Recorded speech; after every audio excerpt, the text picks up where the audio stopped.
My name is George Quinn, and now the news in details. President John Dramani Mahama says his government was forced to take better decisions to meet performance requirements under the IMF bailout program, accusing the past administration of derailing the facility.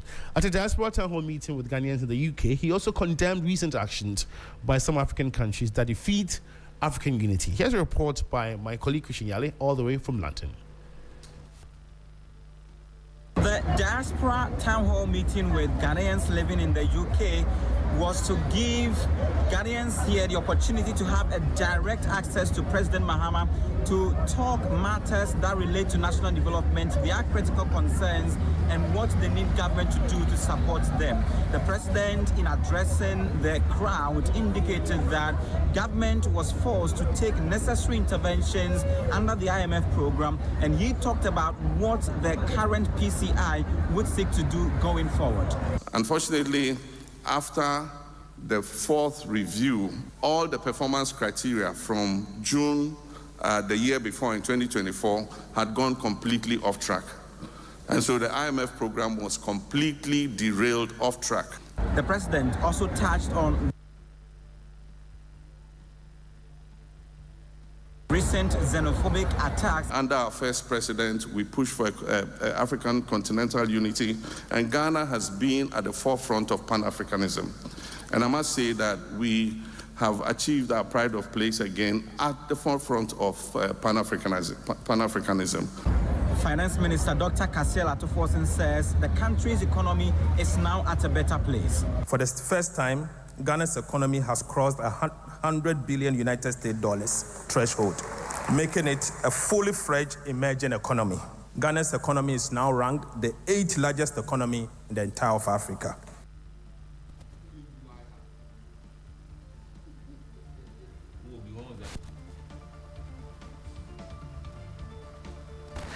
And that was a report by my colleague Christian Yale, all the way from London.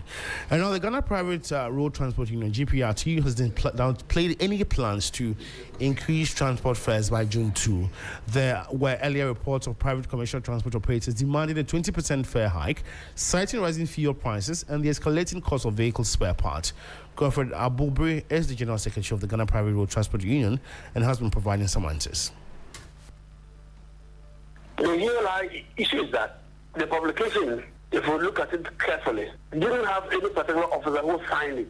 So, yes, we have all cited it. But GPSU as a body have not officially authorized that by Tuesday, 2nd June, fares will be adjusted up by 20%. No, we have not. What I can tell you for sure is that we are in talks with the transport minister. And until that negotiation table is completed, and then for that matter, a particular percentage margin is arrived at, then we would then write officially to our regions, and the regions would to draw that conclusion that by 2nd June we would go to review fares up by 20%. And you heard Godfred Abubri, who's the General Secretary of the Ghana Private Road Transport Union.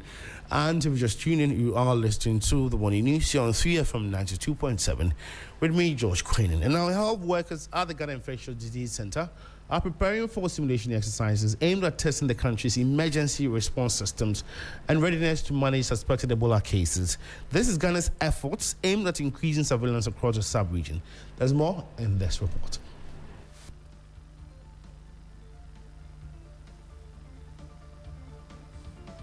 Although Ghana has not recorded any case of Ebola, preparedness measures are being intensified across the country.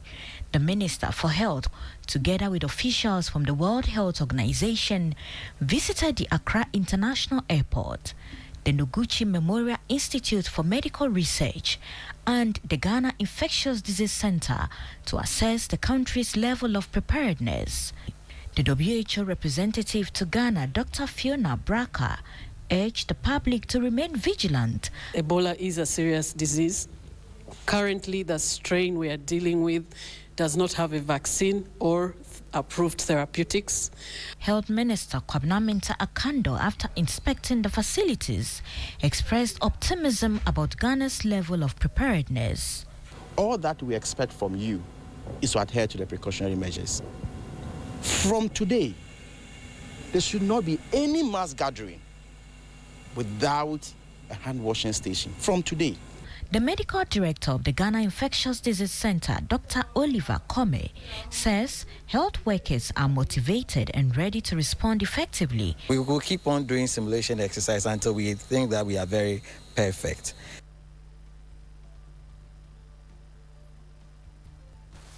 And the National Anti-Illegal Money Operations Secretariat name was executed a sustained 2-day enforcement campaign deep within the forests of Ibiani and Yasu Bekwai municipal districts in the Western North region, destroying in excess of 35 champagne machines and dismantling of 7 water pumping machines. The operations also resulted in apprehending 2 illegal miners at the heart of an active mining enclave and confronting an ecological catastrophe in which the operators have diverted and poisoned both the Nkobra and the Tunnel rivers. The campaign was conducted over the weekend. 2 suspects in custody have been identified as Emmanuel Ataso, aged 23 years, and Al-Hassan Mumuni, aged 24 years. And before we part company, Sports Minister Kofi Adams has said former Sports Minister Mustafa Yussi's mere public denial of allegations contained in the Auditor General's report on the All-African Game cannot outrightly exonerate him from the accusations. The Auditor General's report on the 13th African Games highlights several significant procurement and financial breaches, incurring unapproved liabilities totaling 580 million cedis. He spoke on TV3's Hot Issues. And before the drums sound and Homo festivities begin, the people of Nungwanda take the sacred Abelewomo tradition, trekking nearly 29 kilometers to retrieve the first harvested corn. Here's a report by Stanley Niblo. Abelewomo is one of the traditions observed by the indigenous people of Nungwa in the lead-up to the Homowo celebrations. Among the Gastates and as tradition demands, Nungwa is the first Gadangbe community to celebrate Homowo, paving the way for other jurisdictions and clans, including Lantejanwe, to follow suit. The tradition precedes the lifting of the ban on drumming and noise making. As part of Abelewomo, indigenes, including traditional priests and priestesses, embark on a nearly 29-kilometer barefoot trek through the night to Oyibi to retrieve the first harvested corn and firewood for the celebrations. Since the corn is sacred, we are all to be clad in white clothes. And then we walk barefooted because we want to have a direct contact with our maker. The group spent the night in Oyibi before setting off at dawn the following morning, making the return journey through all settler communities within the Nungwa traditional area. Individuals designated to carry the sacred maize and firewood are selected from separate clans in Nungwa. According to tradition, Homowo cannot be celebrated until the sacred maize is successfully brought into the Nungwa traditional area. At every community along the routes, libation is poured in honor of the ancestors and supreme deities of the Gan states. At selected intersections, priestesses seize the moment to display aspects of their culture and spirituality.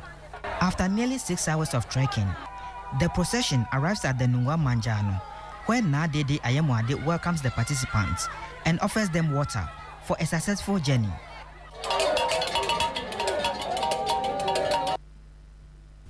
And that was a report by my colleague Stalini Blow. And that's how we end the morning news. And just run by you the headlines. Ghana Private Road Transport Union, GPRT, downplays any increase in transport fares. And President John Dramani Mahama hosts landmark diaspora town hall meeting ahead of investment summit in the United Kingdom. And emergency response workers at the Ghana Infectious Disease Center prepare to undertake simulation exercises this week in readiness to manage suspected Ebola cases. My name is Josh Cranin.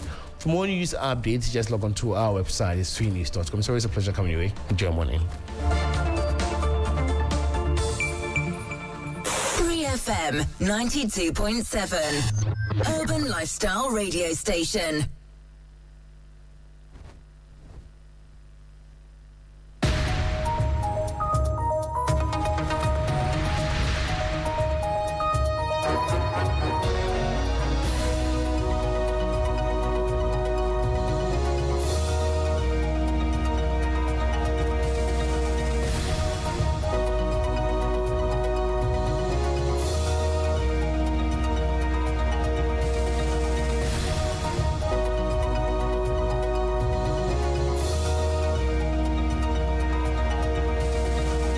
Hello there again, good morning and welcome to the Business News on Sunrise. Coming up this morning, Government of Ghana under subscribed by 17.4% in latest 5.89 billion city treasury bill auction. And energy analyst warns volatile city weakening driving forces behind fuel price surge as petrol and LPG prices set to climb while diesel offers modest relief in June 2026 pricing window. If the cedi continues to depreciate, it means that price of petroleum products in the coming windows are likely going to see some surges at a time that prices on the international market are quite stable. And energy analyst warns volatile cedi weakening driving forces behind fuel prices surges as petrol and LPG prices set to climb while diesel offers modest relief in June 2026 pricing window. And Bank of Ghana pushes stronger property checks as real estate fraud concerns grow. Transparency is not only critical in financial transactions, but in fostering trust, ensuring integrity, and upholding the confidence of every stakeholder we serve. We have details of these and many more coming up shortly. Stay with us.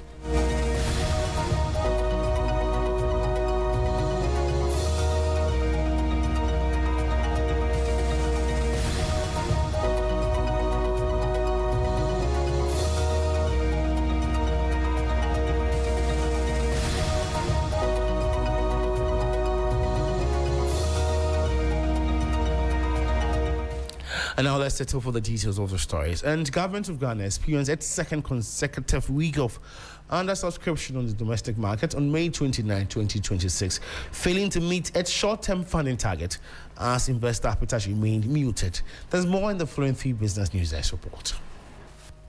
Seeking to borrow 5.892 billion cedis through its standard 3-tenor treasury bill auction, government received total bids of 4.916 billion cedis from investors.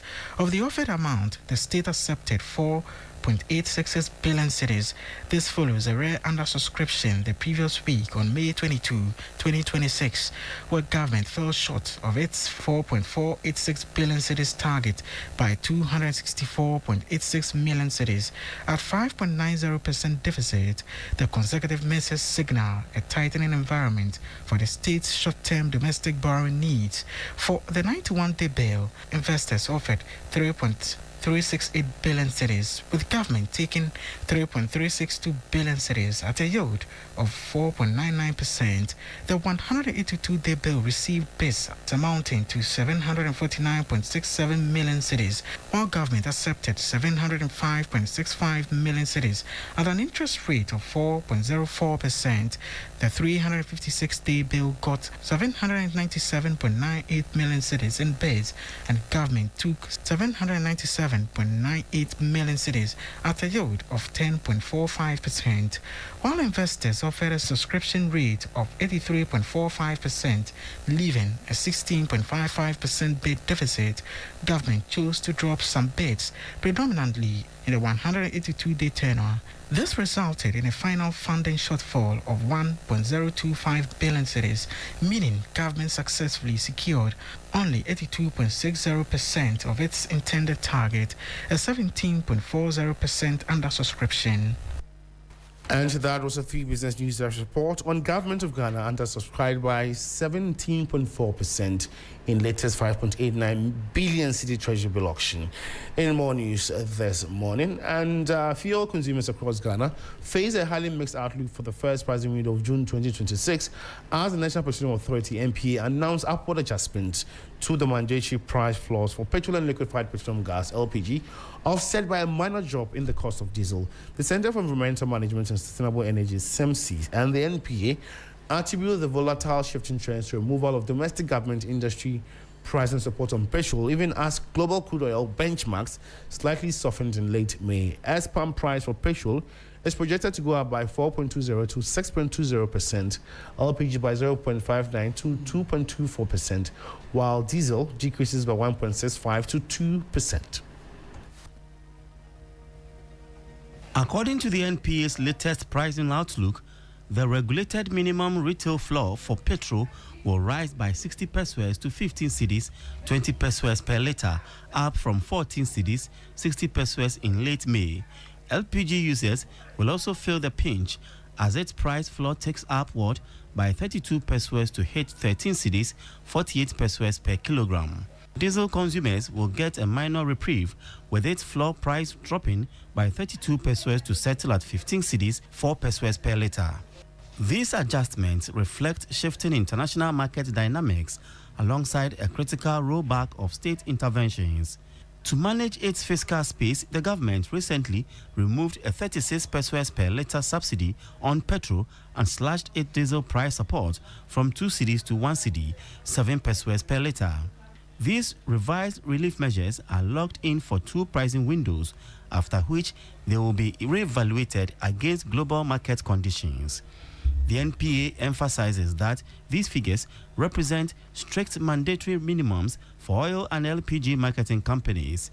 Final pump prices will likely be higher as individual commercial margins and international trading premiums have yet to be tacked on by local distributors. That was a report on petrol and LPG prices set to climb, while diesel offers modest relief in June 2026 pricing window. Meanwhile, continuous local currency depreciation and shifting international commodity trends are the direct catalyst driving up domestic petroleum costs for the first pricing window of June 2026, according to Executive Director of the Center for Environmental Management and Sustainable Energy, SEMC, Benjamin Nsiang. The reason why petrol and LPG are observing increment is one, because of the price of the product on the international market, and also the depreciation of the cedi. We've seen one of the sharpest decline in recent times between windows of about 1.5% decline, where now the cedi used for computing export prices around 11 Ghana cedis, 60 pesos to the dollar. So if the cedi continues to depreciate, it means that price of petroleum products in the coming windows are likely going to see some surges. At the time that prices on the international market are quite stable. So we should just be hopeful that the cedi becomes stable, and then price of the products on the international market also becomes stable. If these two determinants become stable in the short term, I think that the coming window, which is the second window of June, we are likely going to have stable export prices. But if any of these variables change, especially if the cedi depreciates and the price of the product also increase on the international market, it means that we are likely going to see higher price of petrol and diesel locally. He had Executive Director of the Center for Environmental Management and Sustainable Energy, SEMC, Benjamin Nsiang. The Bank of Ghana is urging property buyers, investors and real estate brokers to conduct proper checks before completing land and property transactions, as concerns grow over fraud and disputed properties in the sector. The Central Bank says the Borrowers and Lenders Act and the Collateral Registry were introduced to strengthen the credit environment and reduce lending risks through improved transparency. The Bank of Ghana says stronger due diligence and transparency in property transactions are critical to protecting investments and improving confidence in Ghana's real estate sector. Speaking at an engagement with the Ghana Association of Real Estate Brokers, Deputy Head of the Collateral Registry Department, Rosemary Akabutu, said conducting searches on assets before transactions can help reduce fraud and prevent losses linked to disputed properties and hidden collateral arrangements. Transparency is not only critical in financial transactions, but in fostering trust, ensuring integrity, and upholding the confidence of every stakeholder we serve. In the real estate industry, this becomes even more crucial, and the importance of conducting searches and understanding any existing encumbrances on assets cannot be overemphasized. The Ghana Association of Real Estate Brokers also raised concerns over increasing cases of fraudulent land transactions and unlicensed operators within the industry. The association urged the public to work only with licensed professionals and verified brokers through recognized regulatory bodies before engaging in any transaction. There are standards, there are requirements, there is oversight, there are disciplinary processes. So when people operate outside the law, illegally, without registration and without accountability, they should be used they should not be used as the face of the profession. And that was a report on Bank of Ghana pushing stronger property checks as real estate fraud concerns grow. And a massive security breach has crippled critical infrastructure at the Long Ideal Commander Sugar Factory and exposing systematic neglect and a 20-month backlog of unpaid salaries for security personnel. These have led to equipment theft crippling Commander Sugar Factory. The Municipal Police Command has arrested 3 suspects amidst allegations of insider collusion and initial police inaction. Authorities have assured the public that operations are underway to recover the stolen machinery and run up all remaining perpetrators. Thieves reportedly gained unrestricted overnight access to the facility's utility and water processing zones. Spending hours undisturbed, the syndicate dismantled and carted off 7 heavy-duty industrial motors, leaving behind only a single large spray pump motor on site. And now let's take a look at how the city is faring against other major trading currencies and how some of the key commodities are also faring on the global market. On the interbank foreign exchange market, the dollar is selling at 11 cedis, 73 pesos. It gained 1 peso. The British pound is selling at 15 cedis, 80 pesos. It gained 4 pesos. The euro is selling at 13 cedis, 70 pesos. It also gained 4 pesos. However, be guided that these figures could be higher at a forex bureau near you. On the global commodities market, Brent crude is trading at $91.12 per barrel. Gold is trading at $4,540.26 per ounce, up by $44.97. Cocoa is trading at $3,923 per ton, down by $176.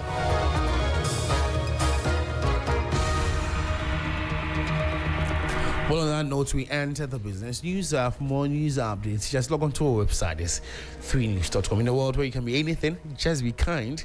It costs nothing to be kind. Enjoy morning.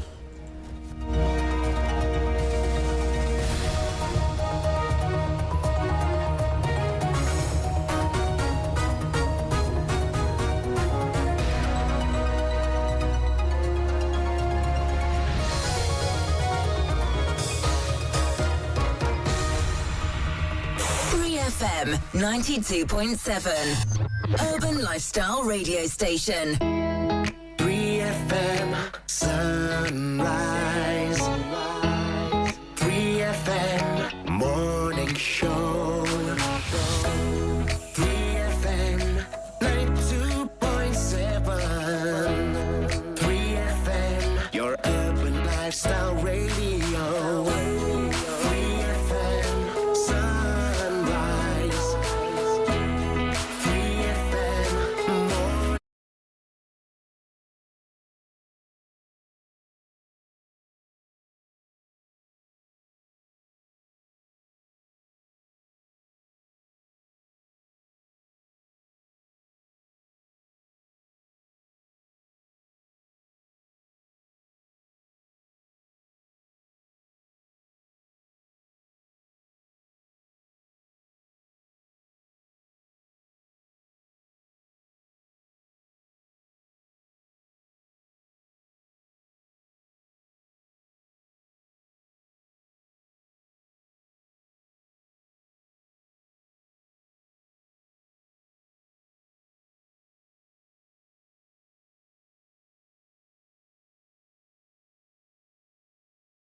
Morning.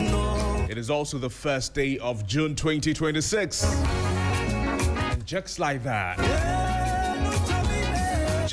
5 months of 2026 are behind us. And this morning we are standing at the doorstep of a new month, of a new week, and new opportunities. In fact, maybe May did not go exactly how you wanted. It did not go how you planned. There were goals you set for yourselves, goals that you were unable to achieve. Maybe there were plans that stalled. Maybe there were disappointments, setbacks, frustrations, or things that simply did not work out. But listen to me this morning. June has arrived, and it arrived without asking what happened in May.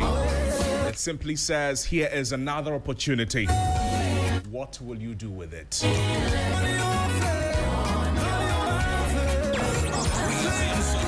And perhaps that is one of life's greatest lessons. You don't always get to choose what happened yesterday, but you do get to choose what you do next. So if there's one thing I want you to carry into this month, it is this. Do not spend so much time looking at what didn't happen.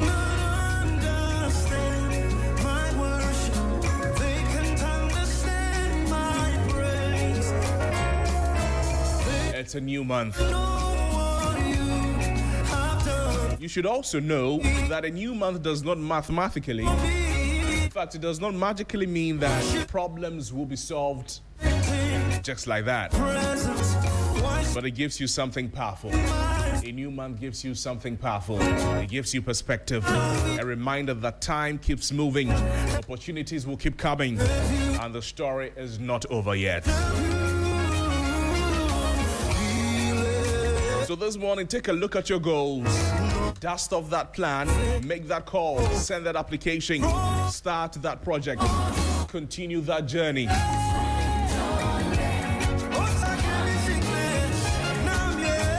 While you do all of that, if progress seems very slow, remember that some of the best things in life are built on ordinary days.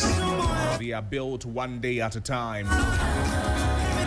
Not with fireworks, no grand announcements, just consistency, just showing up, just doing the work. And eventually those small efforts, they become something big. Something worth celebrating.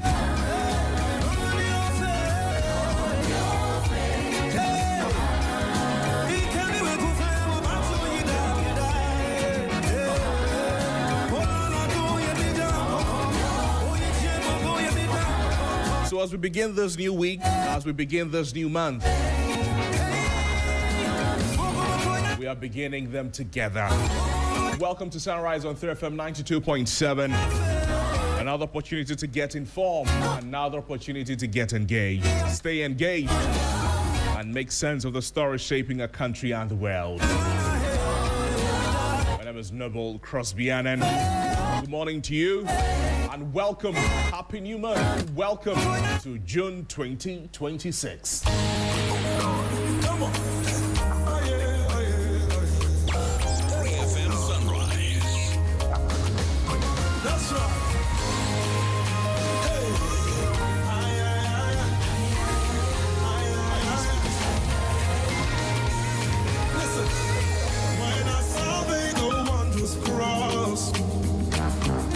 And the price you paid on that day.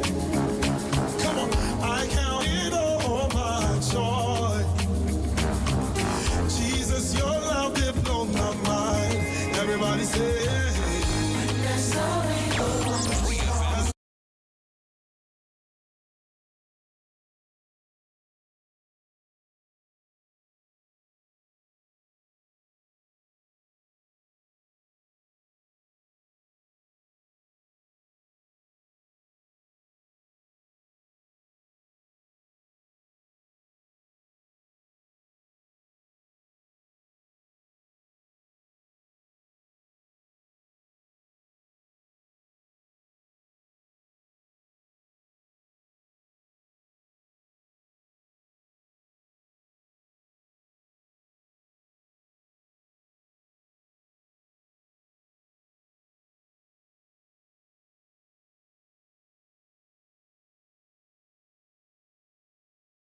Massive thanks to George Quaining for bringing us the latest in the worlds of business and updating us on what is happening in Ghana and outside the country's borders. In a moment, we'll get into the newspaper review segment, make sense of the stories, help you make informed decisions, the discussions behind the stories. And of course, after that, the sports team will get with us. It's been a good weekend for PSG fans. Not so much good news for Arsenal supporters, but they had a chance to go on a trophy parade. Yes, with the only trophy they won. They wanted to get the Champions League as well. Impossible. There's a lot happening in sports, preparations of the Black Stars. In a few days, the World Cup will begin. The team will join us shortly after the newspaper review segment and update us on all the happenings in the world of sports.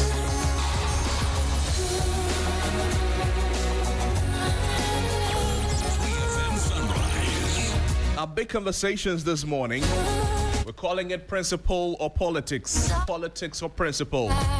The growing divide over Ghana's anti-LGBTQ bill. The bill was passed by Parliament. And just after the passage of the bill, conversations arrived. Opinions divided.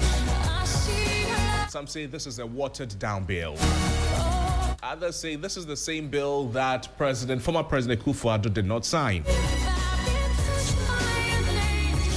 We'll talk about that, and then we'll get to know what next after the passage of the bill.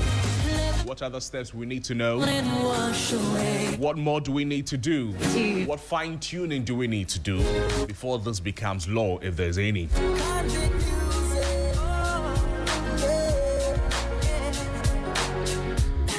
And of course, after that, we're talking about some politics. Should political parties open their internal elections to all members?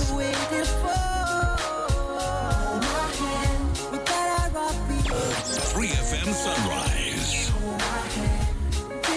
Some stalwarts of the NPP, they are in court over the delegate system. We'll get the details of all of that on our big conversations. Concerns over a possible 20% increase in transport fares. And this is bread and butter issue.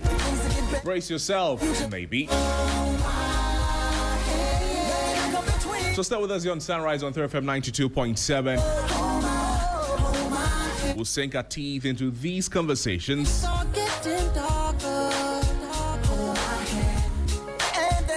But right before that, let's get into the newspaper review segment. 3FM Sunrise. Sunrise on 3FM.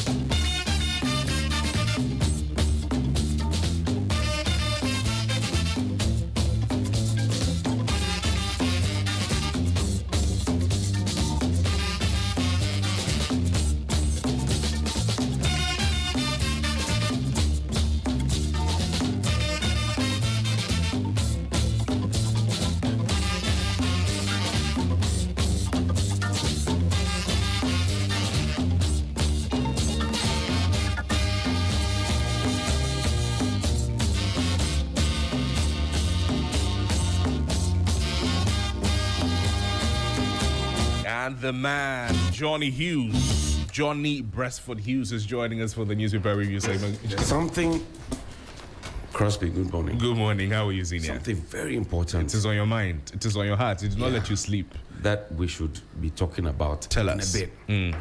It's called If by Rudyard Kipling. It says, if you can keep your head when all about you are losing theirs and blaming it on you. If you can trust yourself when all men doubt you, but make allowance for their doubting too. If you can wait and not be tired by waiting or being lied about, don't deal in lies, or being hated and don't give way to hating. and you don't look too good not to talk too wise. If you can dream and not make dreams your master, if you can think and not make thoughts your aim, if you can meet the triumphs and disasters and treat those ones or those two imposters, as he puts it, just the same, if you can bear to hear the truth that you have spoken, twisted by knaves to make a trap for fools, or watch the things that you gave your life to be broken, and stoop and build them up with worn-out tools. If you can make up keep of all your winnings and risk it in one ton of pitch and toss, and lose and start again, and your beginnings, you'll be a great man. Yeah. And this This is the If poem. Yeah, If. By Rudyard Kipling. Yeah. Rudyard Kipling. It talks about a lot of things. I Yeah. hear stay calm under pressure. Believe in yourself is one of the things I get inside. Of course, you have to accept both success and failure. One of the... Don't make dreams your master. Right. Persevere when things go wrong. Be patient. Remain grounded. Take responsibility for your life. It's a good poem. By the great Rudyard Kipling. Now let's get to the music. It talks about mental toughness. Thank you for sharing that with us. Thank you. Something that KKD taught me many, many years ago. I see. King Kesiche, that one. Hold this one too. Okay, you begin. I follow. I'll start with the Republic Press newspaper. It says that Brian makes case for teachers, warns against over-reliance on AI. That story is on page 3 of the paper. Now we're having AI everything. They say we're having AI pastors. Pastors, that's now they won't read the Bible. People don't read anymore. No, they'll be learning from AI, asking. It's all about ChatGPT. So what should I tell the people of God today about tithing? That's what we do. Today I want to preach about so and so. What do I say? You press enter now. Let me shout out mixing gospel too. Great brother. Of course. But, and I heard you talking about today and tomorrow. Interestingly, that's what they told me about a while ago. You cannot have yesterday. Of course. But as for today, you have it. Yeah. It is what you make of it. Also, the Republic Press says that Haruna fumes over bail abuse, fires at police, Yoko, and the courts. The education minister is saying here, and raising African business champions must become deliberate continental agenda. Alex Apau Dade. Transport fares up by 20% effective June 2 on page 4. And that's one of the big conversations we're having this morning. In the eastern region, police arrest wanted suspect over fatal cutlass attack in Poponia on page 8. And Health Goldfields unveils $20 million development plan for Bogoso Pristia communities. The Custodian newspaper this morning, it says that minority exposes NDC dishonesty on anti-LGBTQ bill. Also, Adubuahin trial, AG Yoko ordered to release concealed material evidence. Osahin is a man of resilience. Asibe Yabua eulogizes minority leaders' diligence. Africa must build competitive business. Also, the front page, King Kekwaka III backs Mahama's call for reparatory justice. And I believe King Kekwaka III is from my hometown. It's good to see him. An Nzima man, eh? Is an Nzima man. Okay. Yes, paramount chief of the Eriaso traditional area, King Kekwaka. We had a King Kekwaka the first. That we begin that story, Johnnie, we'll not finish. King Kekwaka. It's a great guy. He's a great guy. He's a great man. Tough guy. Charlie. People say he was wicked, but you No, live no, slow down. Oh yeah, Kekwaka is a solid great man. guy. He's a great guy. Fantastic. The Daily Graphic this morning, it says that On the front page, don't leave energy in private hands. It's a major national security issue. PSWU kicks against private participation in electricity distribution. We're still on this matter. We'll go and we'll come. Still calls about the private sector. Private sector participation or privatization, or it's just English language. We'll see. GRA activates new tax administration platform on page 13. MMDC is to be elected. Current batch last to be appointed according to cabinet. Diamond Gold invests $250 million in mining equipment. These are the stories at the front page of the Daily Graphic. The center spread has UCC hosts confab and then protect leather industry against cheap imported footwear. Manufacturers Association to the government. The back page has some sports news as well. The Ghanaian Times, it says Ghana secures $500 million World Bank funding. Africa must build resilient enterprises to compete globally.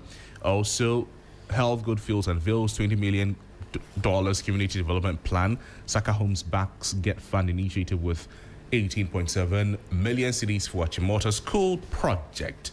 The back page, farming communities in Sunyani under siege as armed Galamsey operators invade farmlands. Oh, now you're on your farm now. They have come, they have with guns. Say, live there. If you don't live there, can we buy it? And can we start digging so that we give you something small? On the front page of the New Finder newspaper, it says that the Daily Guide newspaper. It says that we must build future bridges. Afoko rallies NPP. Chairman hopeful. The New Center newspaper this morning says that Taman gets $250 million equipment upgrade. First batch of 52 equipment delivered to the site.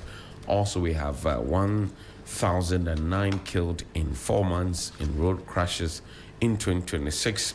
Also, minority slums diluted anti-LGBTQ plus bill as defeatist. Also, MMFL to support 600 SMEs with business growth training, and that's what we have on the front page of the news center. On the back, the stories are repeated, so we shall not go to that. The Republic Press this morning says Brian Echampa begs case for teachers, warns against over-reliance on AI. I'm sure you did that already.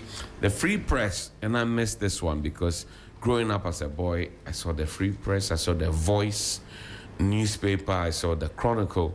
My dad used to let me go and buy them. I see them. They say the matter of Ghana's press freedom since 1979. That's their tagline. The curse of politics. Ghana will again go to IMF by 2023. That's Professor Godfred Bokpin is warning us ahead that 2033, if we don't look sharp, we will go back. We shall definitely go. We shall definitely go back. They are our development partners. We are working in tandem with them. So goodness. all the talk that we were talking about just about a week or two ago, Professor Bobby said, we'll say, no commencement certificate, no procurement, says the finance minister, Dr. Kesela Tufosin, who was telling us that we will not go to the IMF again. But Professor Bobby said, you do to know.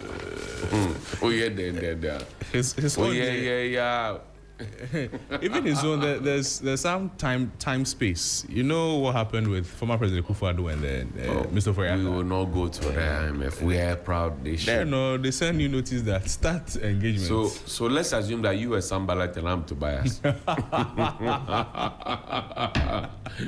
is what we were called. Like you are Sambalat and Tobias.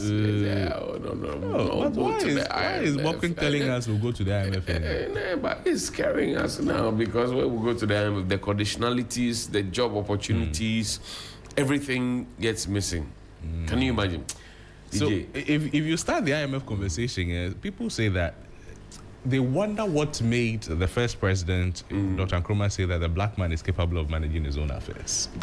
They start asking questions. How they say it is not. What did he see that made him say what he said, that we are capable of managing our own affairs? Is it that we are capable but we won't, or we are just not capable? But you are in Nzema. The places in Nzema that are supposed to be properly established, which were established actually, what has happened to them? Oh, they have all been run down. So we are not capable of? No. Who said we are not capable? What did we do to Georg? What did we do to Aboso Glass Factory? The textiles industries. What did we do to the place at Achimota, the vehicle assembly plant? We did all those things to those places. Are we not capable? Are we capable? No, it's a question for the gods. There's the concern that fuel prices will rise today, John. No, they have gone up actually. Oh, they have gone up. The 20%, they say the 20% will start on June 2. They have gone up. It is silent. You won't see that it is going. By the time you realize, you go to the pump now, some 1 CDB has been added somewhere, some 50 pesos Let me give you the new price. Tell us. Good day, team. Please find below our revised ex-pump prices effective Monday, 1st June 2026, 6 a.m. Fuel Save Super, 15 Ghana cedis point, 60 Ghana pesos. Fuel Save Diesel, 16.99 Ghana cedis. V-Power, 16.90 cedis. Thank you. They have gone up. And it will go up tomorrow. The transport fares will go up tomorrow. No. But where are the buses then? The buses that we were promised that we have ordered the buses. Oh, some have arrived. Yes, but where are they? Are they on the street? Have you seen them? I have not sighted any of them yet. No, I have diplomatic. I have not seen. You know that I'm not diplomatic. I have not seen them. But it's true. They have brought the buses. But where are they? We welcome the buses. Them. Yes. Yeah, but where are they? We're going to look for them. Where? They're supposed to be on the street. They said we have 100. 100 are supposed to be around the country. So where are they? Maybe they are at various places. Which locations in Accra? We know that. Well, after which locations in Zama? Which locations in Takrady? They are intracity or intercity buses. Oh, but the president made a request. He said that, take the buses there, so that if DJ Phil wants to go and take buses, it will be cheaper. Where are the buses? We'll look for them, Johnny. When? We'll look for them. When? We'll start looking for those buses. When? Because they were commissioned by the vice president 2 weeks ago. They were commissioned by the vice president, but before that, the president made a call. Yes. And gave specific instruction. That put them to use. So where are they? And charge cheaper. Where are they? We'll find them. Petrol prices, Johnny says they have risen. I'm not. I don't like. It's true. I'll tell you. It's true. This morning, if you like, let's check the WhatsApp. It is there. It is there, right there. It's gone up, and we promise that we'll be done right by us and everything else. And look at what is happening. It is going small. That is why now transport fares will also. It is Donald Trump. Donald Trump and his Israel and Iran thing. Are we able to advance that argument? No, I will advance that argument. I will advance it because Donald Trump has dealt us a deep blow, a big blow. True. He has done that. We know that it is. And now he doesn't even want to eat an humble pie to begin with. We know that. But they say that I buy the botechino and one is the boba. Oh, I've spoken about the government not looking at the thing. Edwigi is my friend. Combat is my friend. I will not fail to talk about them. But we all know that Donald Trump He has done what he wants to do. Yes. And now he wants to run away from his own responsibility. You must tell him, we are not looking for US visas. So we can tell him our peace of mind. Now he's traveling to China to go and see, and you heard what the Chinese said. No, we are equals, blah, blah, blah. That's where the problem is. Did you feel? But you people, the buses have come. We get it. That I don't even know what to start. Where to start from? We are in June. Yes, we are. They said the next tranche will come in July. But the ones that have come already. The other one will come in November. There are 100 that have come. Where are they? Let us see them. What use are they being there. put to? That's all I'm asking for. As a result of the increase in petrol prices, transport fares are expected to go up by 20%. Right. We'll have a conversation. We'll delve deeper into that's later. We'll have yes, later on the big conversation segment. The whole point is this. If we have ordered buses, the buses have to be there for us to use the buses. It has been more than 2 months since those buses were supposed to have been on the road. Where are the buses? That's all we're asking for. Where are the buses? We want to see them.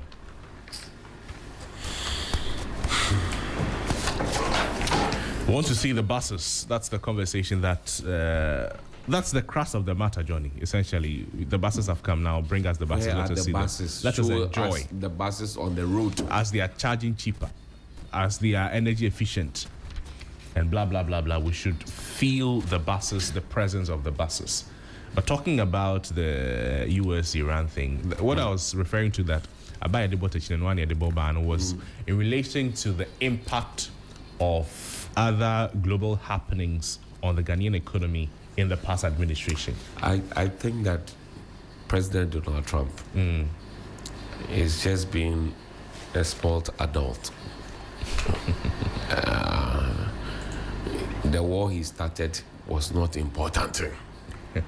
And he should not have started it in the first place. Okay. And he now has realized it that, what I did was wrong. But how he wants to apologize is the problem. So he's roaming to China. I thought they said America was the most powerful nation in the world. Oh, they remain the most powerful nation in the world. But China told him to his face that we are equals now. So your mouth, they use it to say. But when push comes to shove, you feel it. You see who is big boss.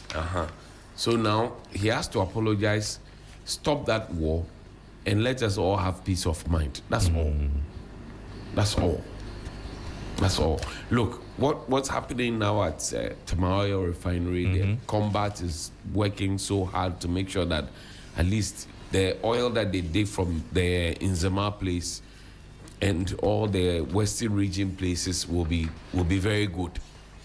So we are able to refine them and keep them, right?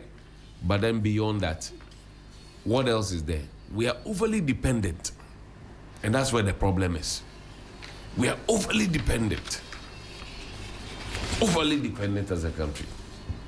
Is it through our leadership or just who we are? I said this to Mawena and Kay last week. Have you ridden in a trotro before? Yes. Okay. When you are in a trotro and the driver is speeding up, okay. If one person decides to speak up, what happens? Oftentimes, sometimes the people will look at you some way that... No, I like the oftentimes. Well, it's not often. Sometimes they'll look at you some way. I say, that's a one pentem. Like, why are you telling him to slow down? Okay. So that happens. Okay. And sometimes they agree with you that he should slow down. They just could not say it. Okay. Then when it is raining and you find somebody having rubbish and throwing it into a gutter, what happens? say a chiwa. Adia we say a chiwa. Obeying. You are there with the person who says a chiwa. Say, if you're known to mention, if you're having to catch it and say, Nyoye. So that's another way to say that now Yenye. Adia Yensi a chiwa. Dabi, you want a betchen. A buying. A buying. But the thing will choke the gutter at the next joint. And it's not only a buying that will affect. Yes. It is so tell the person that, oh, Phil, see a chiwa. Until Phil, Nyoye jai. That's all. Jai.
newspaper. It says that over 100,000 non-professional teachers risk removal, according to the National Teaching Council, as it intensifies efforts to sanitize the teaching profession, as more than 100,000 non-professional teachers continue to teach in basic and private schools across the country without the required qualifications and licenses. The council said that the situation poses a major threat to the quality of education, particularly in rural communities where unqualified teachers continue to dominate classrooms. Well,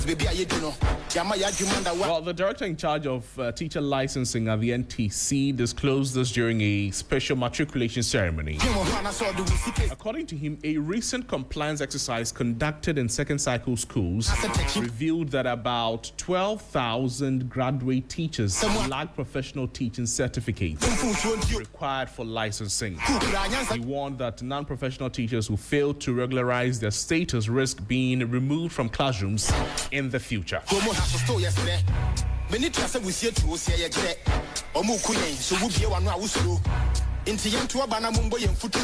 this is something we need to talk about. This is a good step, if you like.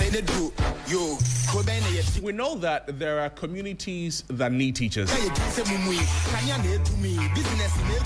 And there are a lot of teachers or people who have gone through training to be teachers who are not posted, who are still at home years after going through the education studies. How are we able to make sure that there is the quality of teaching that we want and still maintaining presence everywhere, so that we don't sacrifice one for the other? So what happens to the various communities, various areas where there are schools but there are no teachers? It's a bigger problem. The teachers are not accepting postings there. Do you want to know why? They have various reasons why they are not accepting postings there. Because the place is rural. Mainly that's the reason. They lack community. They don't see their lives working out there.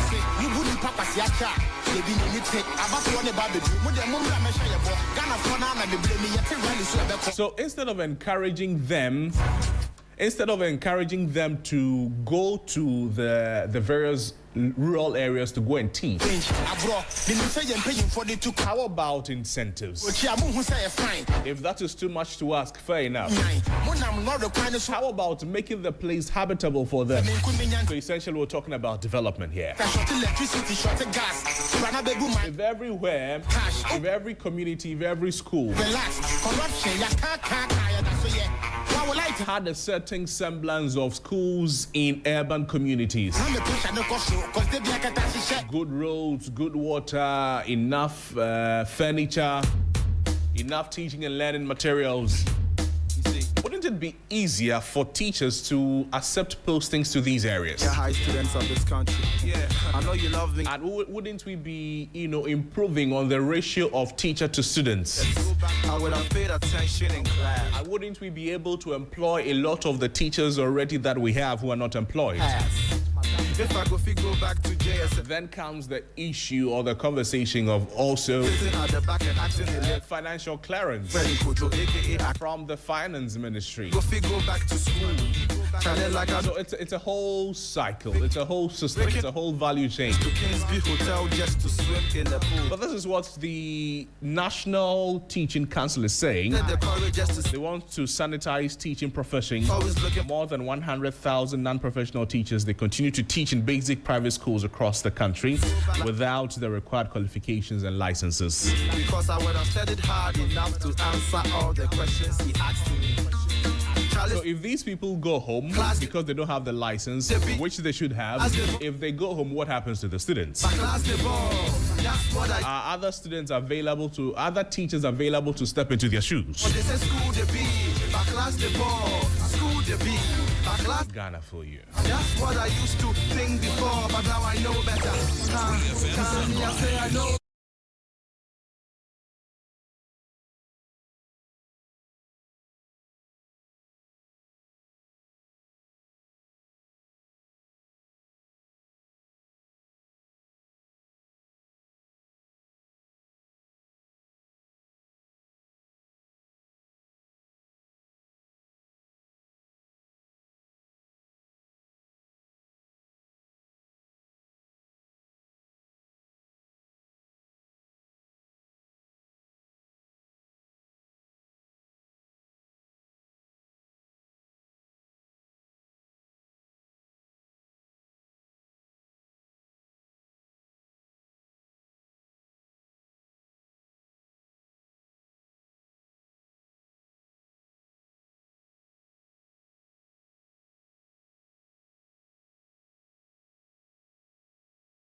teachers. I love you too. Yes, we know that teaching is a profession. It is not just a job. Doctors, lawyers, pharmacists, engineers, all of these people require licenses before practicing. And we know how important teaching is, shaping the future generations. So demanding similar professional standards. If I go back to school, if a person is not qualified to teach, children may receive poor education, and that will affect them for life. We know that. So the licensor will help protect learners. I would have gathered the courage just to say hi to the pretty girl. Because some minimum competencies required of the teachers will be available in subject knowledge, in what we sometimes call pedagogy, classroom management, and child protection. Enough to answer all the questions he asked me. So in all, it will improve the educational quality. Class the ball, school the beat, my class the ball. That's what I used to think before. School the beat, my class the ball. But there's a risk of massive job losses. If about 100,000 teachers are affected, thousands of families could lose their livelihoods. Teacher shortages could worsen. Many private schools, particularly in rural communities, they depend on teachers who may not yet be licensed. See, my behavior would have been at its best. There's also the concern that licensing does not automatically mean quality. Some licensed teachers perform poorly. That is true. While some unlicensed teachers excel. That is also true. And when I lost it, I didn't want to find it. Even though my teachers tried to undermine it. So what is the middle ground? Senior high, I still wouldn't have smoked weed and got high. Because you see, I really wasn't that kind of guy. And I'm still... Let's have a conversation on the back of this. But if I go back to SS, I still would have broken bounds to drink palm wine. I would have broken bounds and come to... Kofi Asare is the Executive Director of the Africa Education Watch. Valentine. If I go back... Mr. Asare, thank you for joining us. Good morning to you.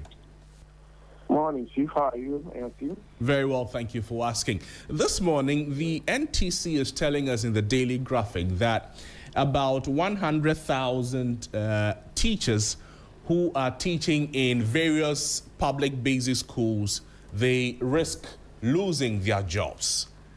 We're talking about the need for licensing. Good. There's also the concern about the job losses, the concern about how it will impact the quality of teaching and learning in these schools if these teachers are sacked because they are not meeting the required standards. How do we marry the two, Mr. Asare?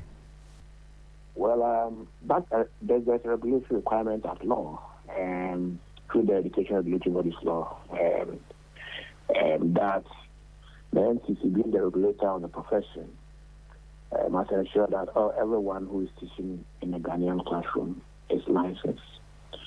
And as part of the NCC's mandate, it has been working with the Ghana Education Service and other employers within the space, within the private schools, to ensure that their manpower or teachers go through the licensing process and are certified as licensed teachers by the NTC.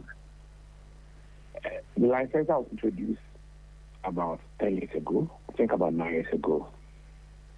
And so we've had significant numbers of teachers being licensed. Ghana is one of the countries in the sub-region where we have one of the highest percentage of trained teachers in our classroom. But the challenge here are twofold. The first is that we still have teachers who are teaching in the education sector who have been licensed, and about 70 to 80% of them are in the private sector. So the 100,000 you mentioned is an estimated number of teachers teaching in the system, not just public schools, but then in public and private schools, who still haven't gone through licensing. Of this number, about 30,000 are in public schools, 12,000 being in public senior high schools, or senior secondary schools, and then 18 or so in the public basic schools. But the remaining about 70K are found in the private sector. The main reason why these teachers have not been licensed all this while is that some of them are what we call subject teachers, especially in secondary schools, who were not employed with Bachelor of Education degrees. They don't have education degrees, but they are experts in their subject areas. And so for them to become licensed, they need to go, ordinarily they should have an education degree before they can qualify to write the license examination. Okay. And the second reason is that in the private sector, many private schools do not recruit based on education degrees. Once you demonstrate capacity to teach in a certain area, they engage you. So similar reason exists in the private sector. As a result of this, the National Teaching Council has rolled out an intervention working with these two partners, the public school sector and the private sector, where it has introduced a crash program, a postgraduate diploma education, which program within a few months should, upon completion, confer a postgraduate diploma in education to teachers who are teaching but do not have education degrees, limiting their ability to proceed to write the license. So they started. About 12,000 or so are already enrolled. I think about 12 to 15,000 have already enrolled in the first batch. And the expectation is that they will go through, and then those who pass successfully will have an opportunity to either write the license or get direct entry or integration into the licensing region. Let me explain this bit. When the license was introduced in 2018 or so, it was explained that existing teachers who were already teaching, whose employment predated the birth of the law, were given, if you like, they were given an exemption. So they were not supposed to write license because they were already teaching. Now, so if you were teaching, Johnnie, and then you did not have an education degree then, and now today you are now doing the PGD, because you were teaching before the law came into force, you will not be writing the license. Once you pass the PGD, that's it. But for majority of them who were employed after 2018 or so when the law was who were employed after 2020 when the law was passed, and do not have education degrees, if you write the postgraduate diploma in education and you pass, you won't write the license like all new teachers are doing. So that is the exercise that the NTC has started with the unlicensed teachers and assistants.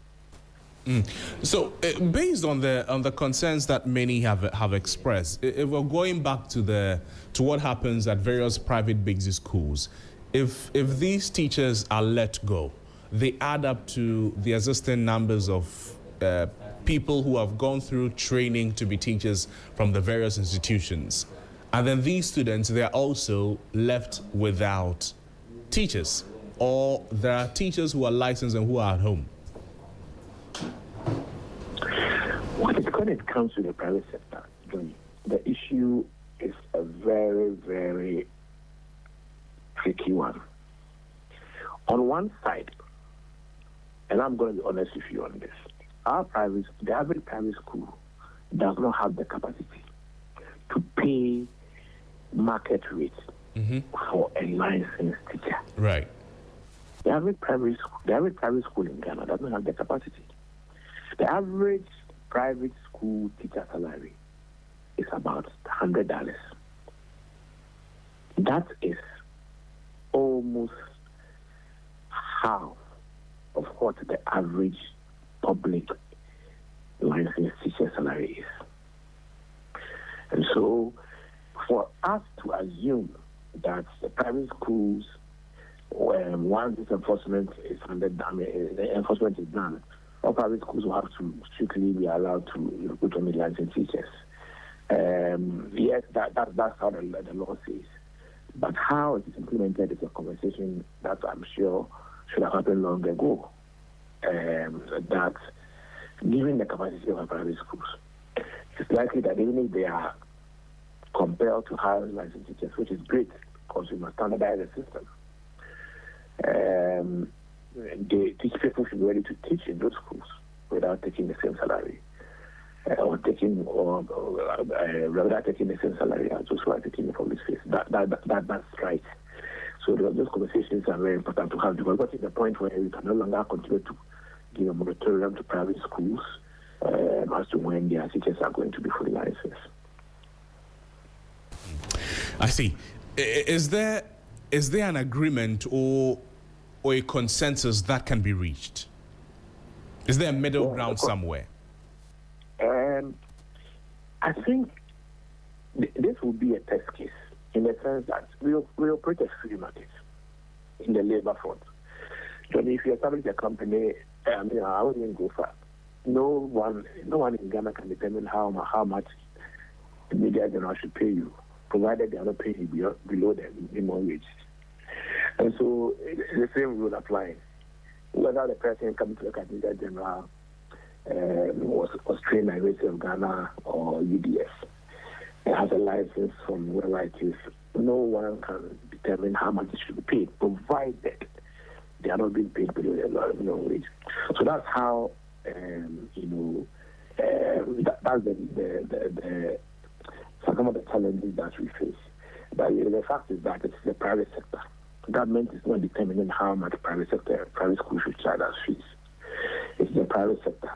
Government is regulating entry to the minimum standards for teaching, which is very, very important, because a school without teachers who are trained and qualified and licensed to teach, yet producing excellent results. Obviously, there may be some eyebrows. So eyebrows about how you are able to churn out excellent results, even though you don't have qualified teachers. And so these things have lingered for a long time at the policy level, how private schools are able to do this. And it has on some occasions raised issues relating to and not just the end, but then the means to the end. And so we definitely are there. I see we are there now, because about 70% of the teachers in the system without licenses, are in the private sector. And they have no option than to ensure that some teachers are supported by the schools to upgrade. But as they upgrade, yes, there will be demand on their salaries. And so from us at Edward, we believe that conversation between governments and private schools, if they haven't started, they should start now. Why? The only reason I'm saying so is that there are jobs to present. At the same time, the private schools market takes care of about 25% of the pre-tertiary numbers. So about 25% of us are in private schools. If the private schools should, and this includes private schools located in areas where government has not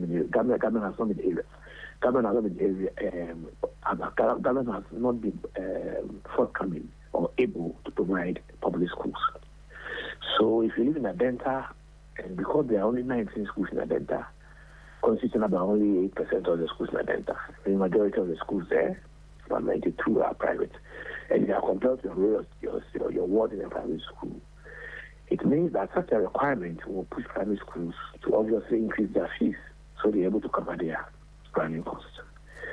To what extent is government ready to mitigate and ensure that in doing so, cost is not unduly pushed onto parents, and for that matter, in a manner that will negatively affect equitable access, because the private schools are not just luxuries, but they are providing critical equitable access for a quarter of our pre-tertiary population.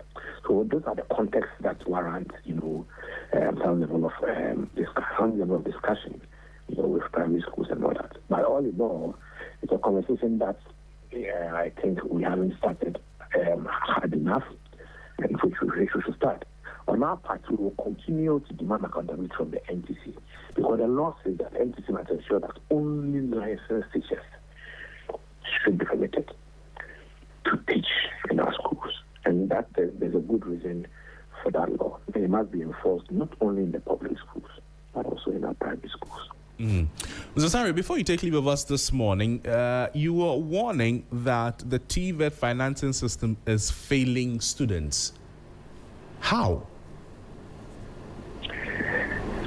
give you a simple knowledge.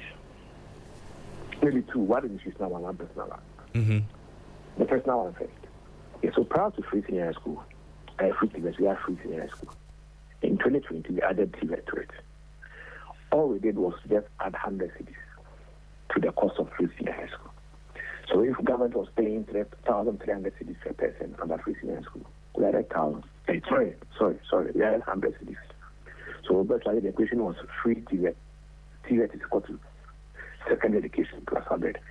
If I take general secondary education, that's what we call free senior high school. How we do in senior high schools and senior technical schools, it's called general secondary education. Then TVET is TVET. In every country, there's a separate costing framework for TVET.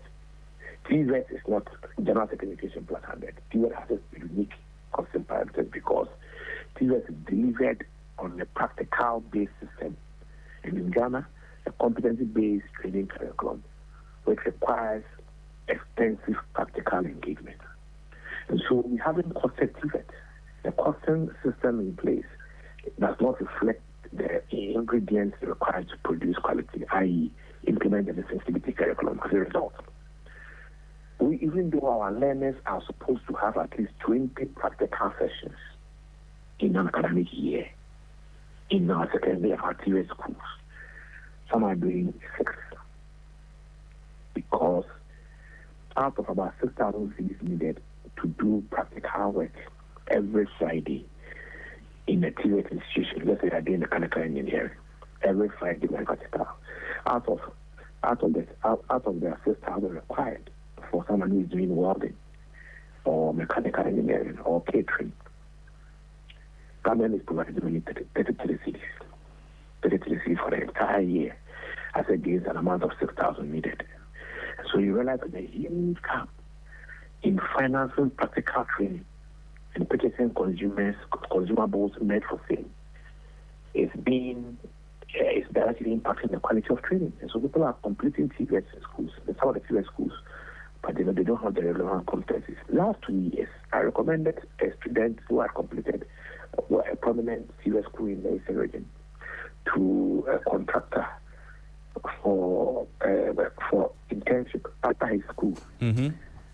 The feedback I got from the contractor was that he wasn't able to fix an electric socket, something that 6-month-old apprentice, in an electrical apprentice, should be able to fix.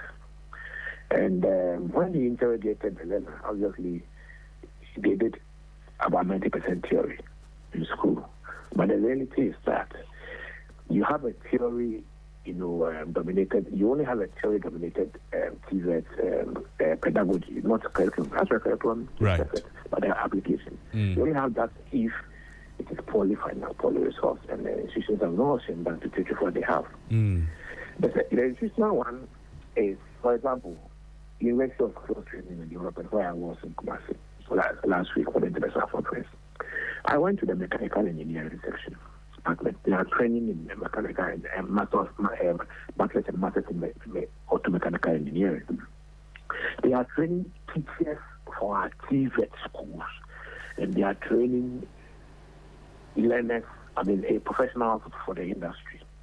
But there was no component on electronic vehicle maintenance and assembly.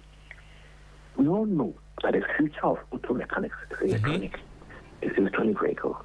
Right. And we know how, dominating EVs have become even in Africa today, in Ghana. And so if you are training teachers for our TVET schools, and you are training directly professionals for the industry, and you are training them in auto mechanics, and there is no component for electronic vehicles, it means that obviously you are limiting their market competitiveness. And so the key challenge of Ghana not being able to match the demand for skills with the supply of skills, which is one of the reasons why we are doing this percent growth, but still we are having 1.3 million of our youth not in employment, education, or training. It's because of the mismatch between our training and the quality of skills we are producing and the quality of skills that the economy needs to drive growth.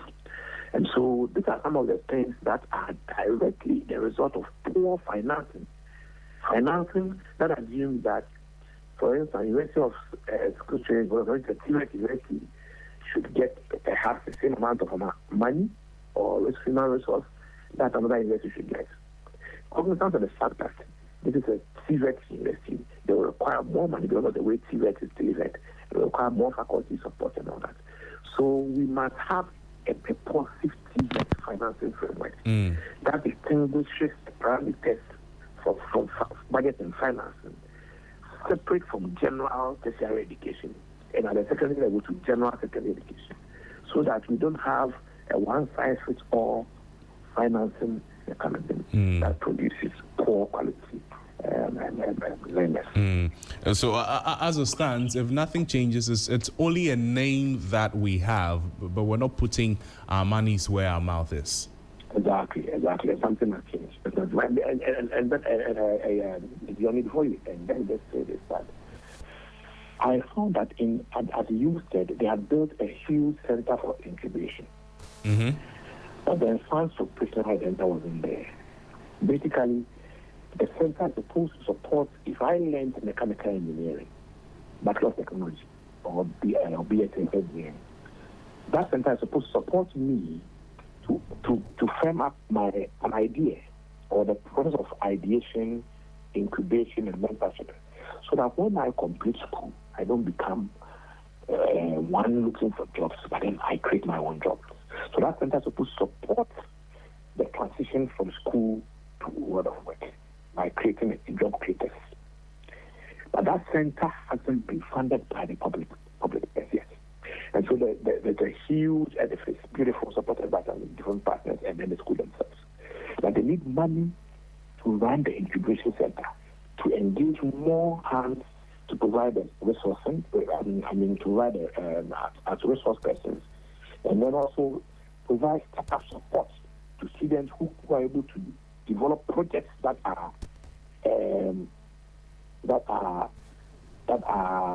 viable, of being supported as startups. All these things are potential that exist in our institutions, and these are critical because we are at the point where some serious institutions are training people who are unemployed. And you ask them, they are finished with trade, but unemployed. You see, the skills training alone does not create jobs. Skills training alone, it doesn't create jobs. That acumen, that skill you need to transition skills into jobs. It's what USAID is trying to do with this center, so that everything will become another burden on the state in terms of employment. But they're not getting the support. And so I want to use this platform to call on the government and other government partners to support USAID to operationalize its incubation center, so that the people they train will acquire the skills they need to become good entrepreneurs and then job creators in the not too distant future. Mr. Sari, I'd like to thank you so much for spending time with us this morning. Oh, yes, my friend.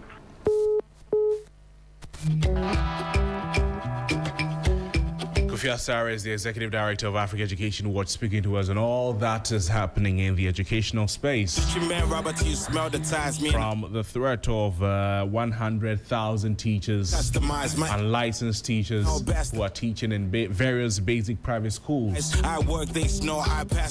losing their jobs, to the lip service we're paying to TVET in the country. This is still Sunrise on 3FM 92.7, live also on all our social media platforms at 3FM 927. This morning, let's talk about road safety.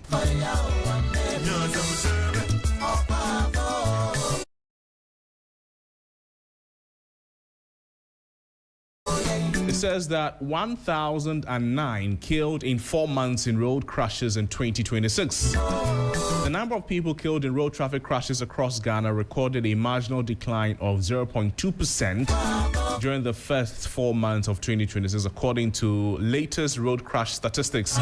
The data shows that the 1,009 people, they lost their lives between January and April 2026.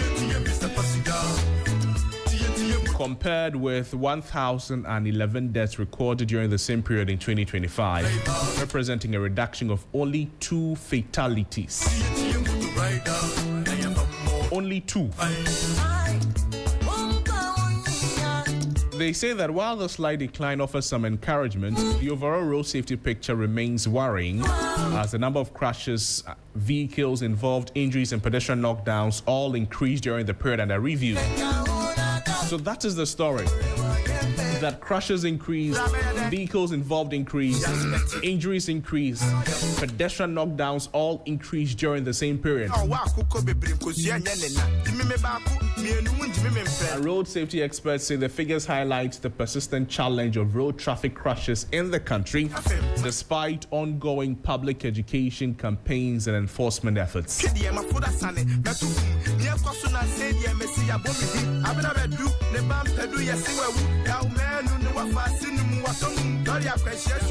Richard Kumado is joining us. He's a fraud and a security consultant. Mr. Kumado, good morning to you. Thank you for joining us here. Morning. Thank you. My first question to you is that in 2026, between January and now, these are the number of people killed, 1,009. The same period in 2025 was 1,011. Only 2 deaths. Only 2. The number 2 is the difference in the numbers that we're seeing here. Are we paying enough attention to what is happening on our roads? Definitely not. I think the cohesive strategy and the effort from the institutions within the road safety area would need to sit up a bit. The nature of our roads have contributed to many of these deaths. The types and kinds of vehicles on the road, the persons behind the wheel, and the inability of pedestrians to adhere to street traffic rules are some of the basic causes of some of these deaths, which are not necessary at all. But I think the institutions within the space have been divergent in a very large extent. If they work together and come together to fix it, I believe we will be making a headway. They've been divergent. How do you mean? Each person is doing something on their own, and they are not collaborating in their efforts. So today somebody is out there doing something, another time somebody is out there doing something. Considering the fact that resource will be one of the constraints they face, I believe that if they come together with the little resources they will pull here and there, they should be able to do something about what is actually happening and why people are dying and which particular areas would need urgent attention and in which particular direction. Is it a concern about policy that is why we're seeing the stark increases? The policy could be one, but in our case, it's not policy per se, but the implementation of what the policy guidelines are. Let's take the recent example. There are some cars that is it DVLA and is it road safety Amalibas unit? They had this discussion. They said technical team out there, and they came out with a report to say that this particular car is not worthy on our roads. You see them every day. They are everywhere. You go to Tamahabo, a number of people bring them here. There is a policy about it, but implementing the policy becomes a challenge to them. And who does what is a problem.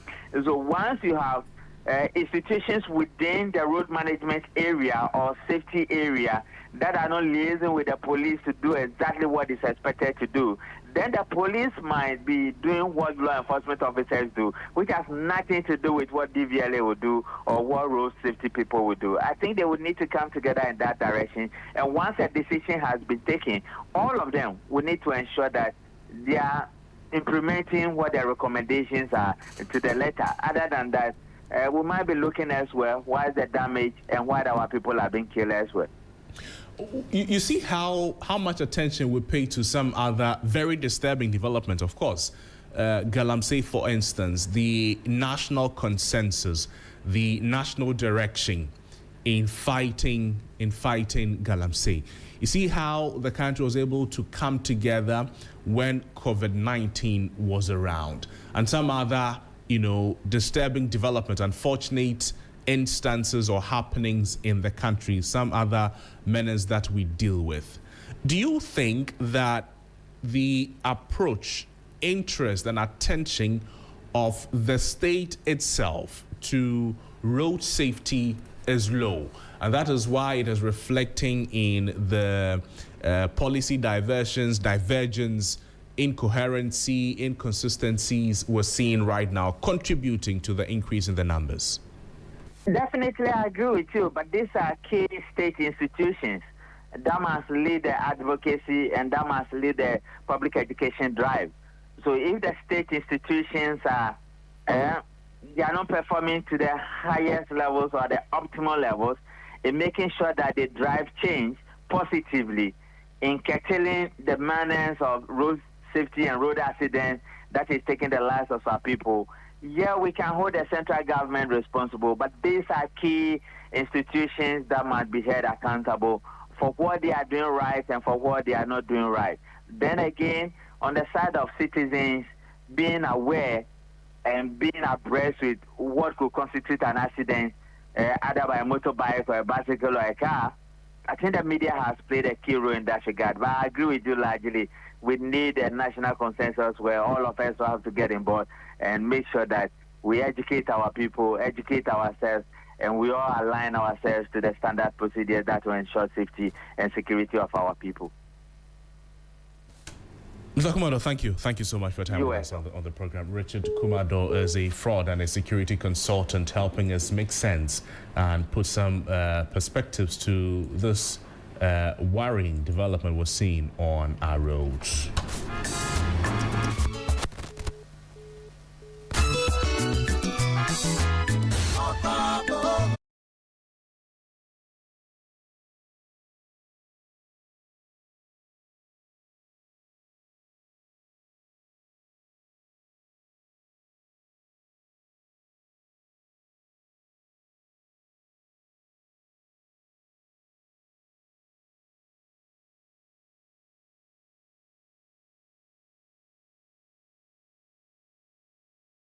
Good morning, Crosby. How's it looking like for you? Oh, we are setting up our tents because we are eagerly awaiting the release of that 26-man squad. 26-man squad. Yes. From Coach Carlos Queiroz. Yes. 26. But we have 28 already. Oh yeah. So we expect that he chops 2 off. So we'll remove just 2. Yeah, we expect that he chops 2 off. But how many keepers do we have in the 28?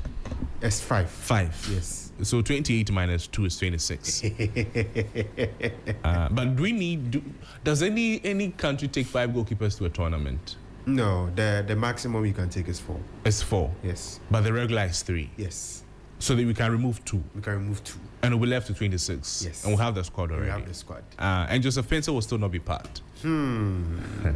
Doesn't look like it. In the morning. So you have the details for us. There's also the college appearance fee. Yes. $100,000 for each player. For every game.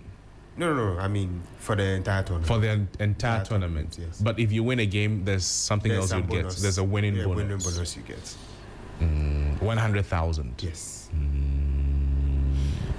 But they say they are sacrificing for Ghana. Oh, but it's part of their benefits. I get it.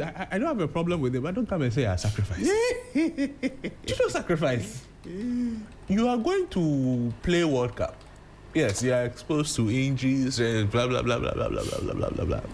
But they will cash out small. And they'll give you $100,000. They will cash out small. I'm going to spend. You dear Ghana, what stage will we even get? They will reach the final. But you know who I'm happy for? Who? Benjamin Asari. Oh yes. You know what that kind of money can do for him. See, he's not saying he's sacrificing. He sees it as a privilege. Oh yes. You the other boys you are going to blast us to play. You see, you are sacrificing for the national team. It's a privilege, my brother. Because it is a privilege. How can you be getting $100,000 in 4 weeks? Yeah. Plus winning bonus. Oh, it can be even less than the 4 weeks. Because Ghana can be knocked out of the group stage. That would be like less than 2 weeks. Did you say can? Cross my T's and dot my eyes. Stress way in my chest out.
Hello, good morning and welcome to Sports here on Sunrise on 3FM 92.7. My name is Bill Shen. Now, Nations FC have won the MTN FA Cup for the first time in their history after defeating Dreams FC 5-4 on penalties following a 1-1 draw in the final at the University of Ghana Stadium in Legon on Sunday. A victory secures Nations FC a place in next season's CAF Confederation Cup and caps a memorable campaign for the club.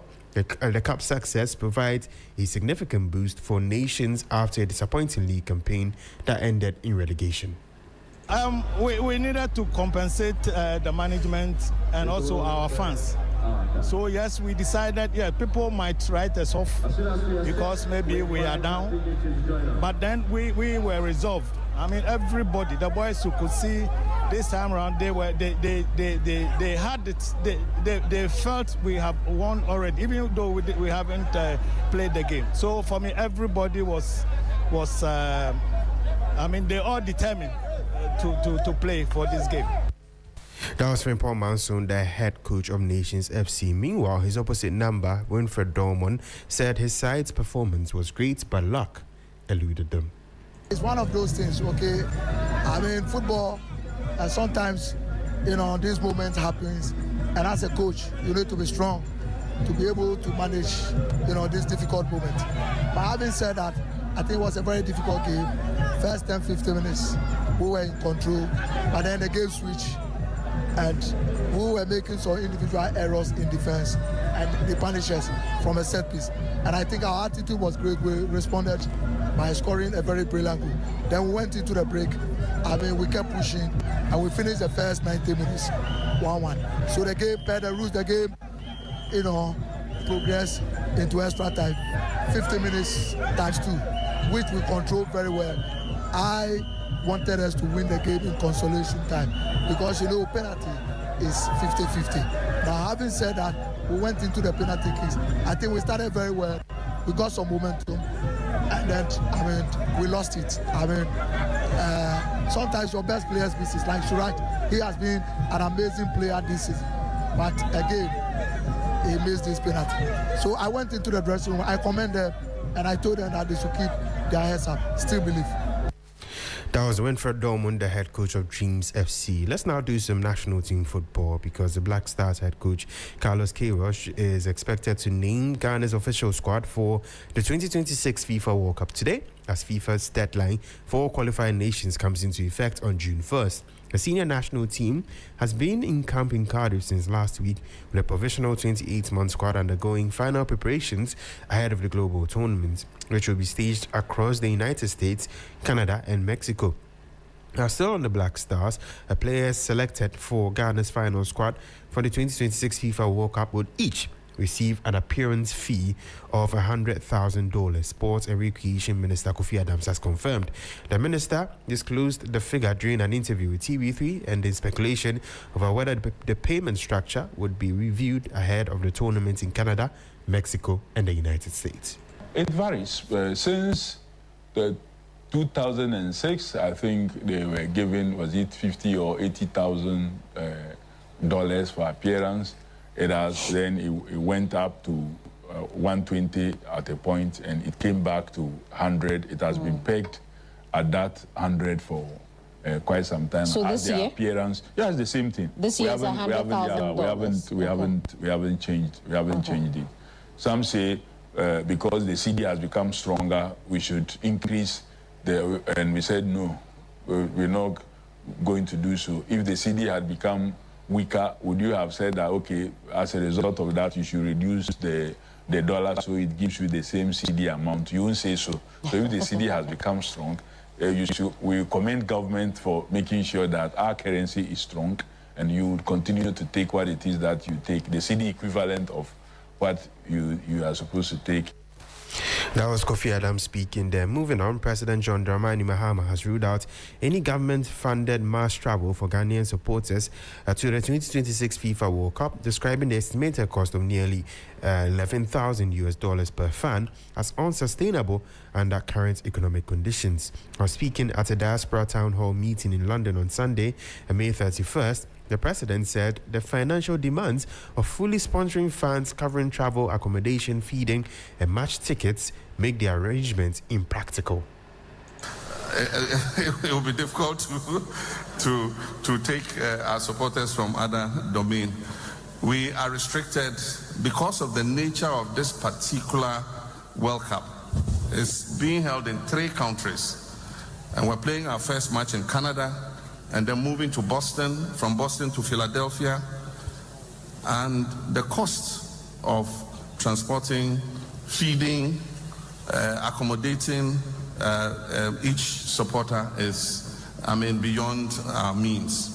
We say we are being fiscally disciplined. We cannot, spend our money in that manner. The cost approximates for each person to be fed, accommodated, transported, and all that, to watch the games, tickets, and all that, is estimated at almost $11,000. And so, how many can we take? So, we're concentrating mainly on the supporters' unions.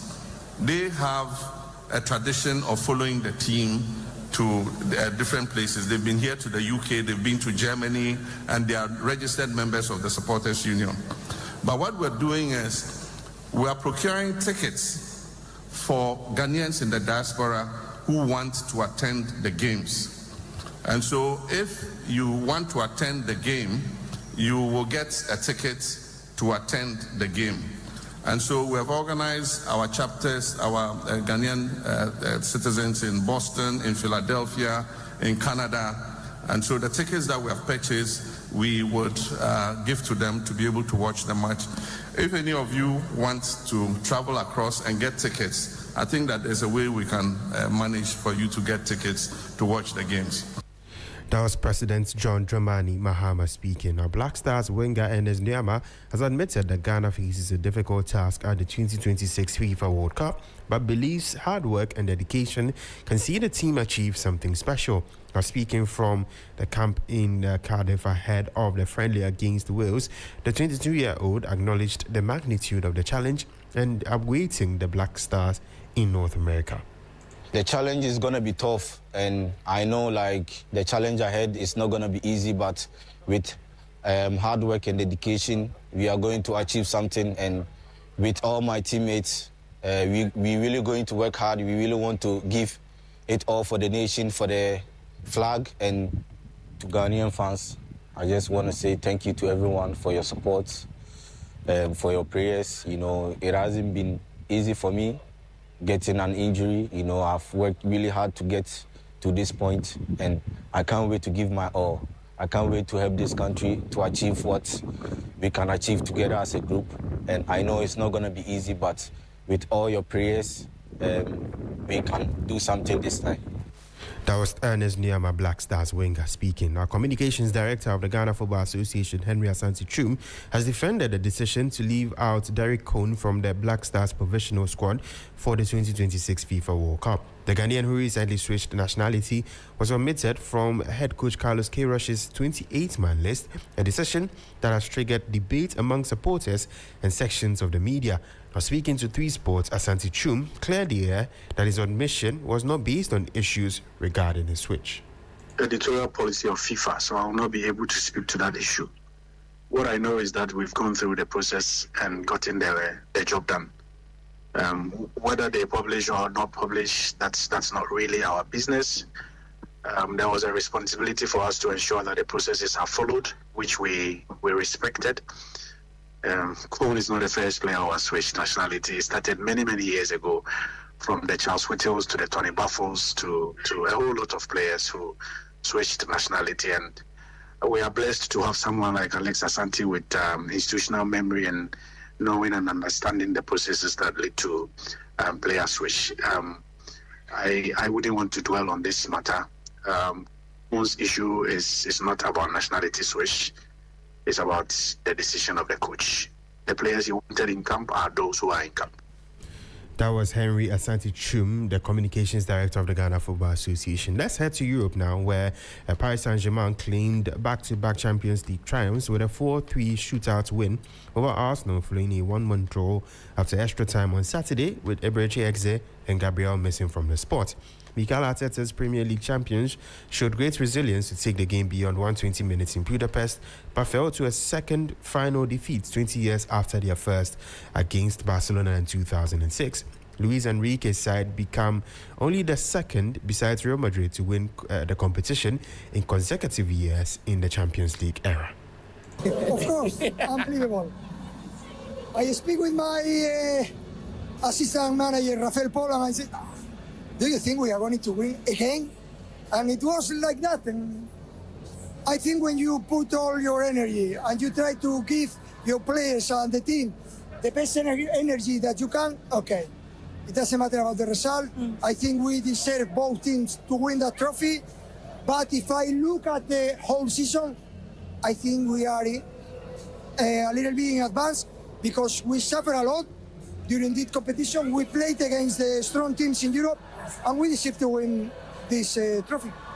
That was Luis Enrique, PSG head coach. Mikel Arteta was expressing his disappointment after that loss to PSG on penalties. Yeah, it's very tough to accept when you are so consistent in the competition all the way to the final, and at the end you lose the trophy on penalty kicks, so it's a difficult one.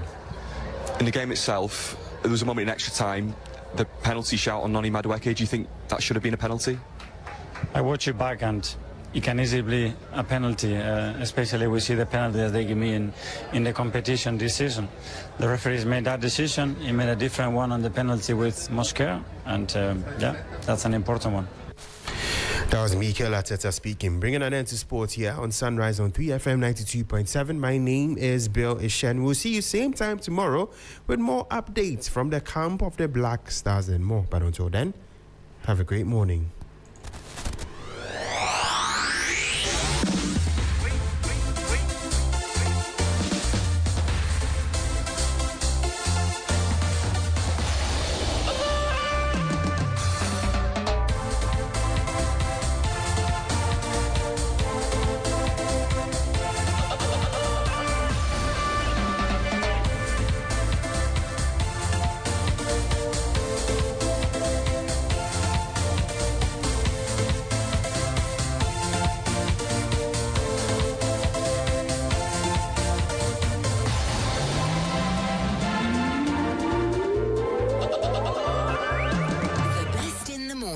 Is on 92.7 Sunrise on 3FM.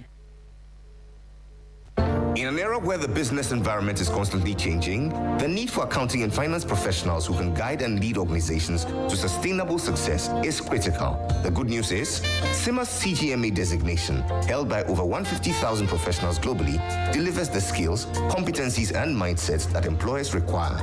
Learn more about the CGMA designation at www.aicpa-cima.com or email accra@aicpa-cima.com.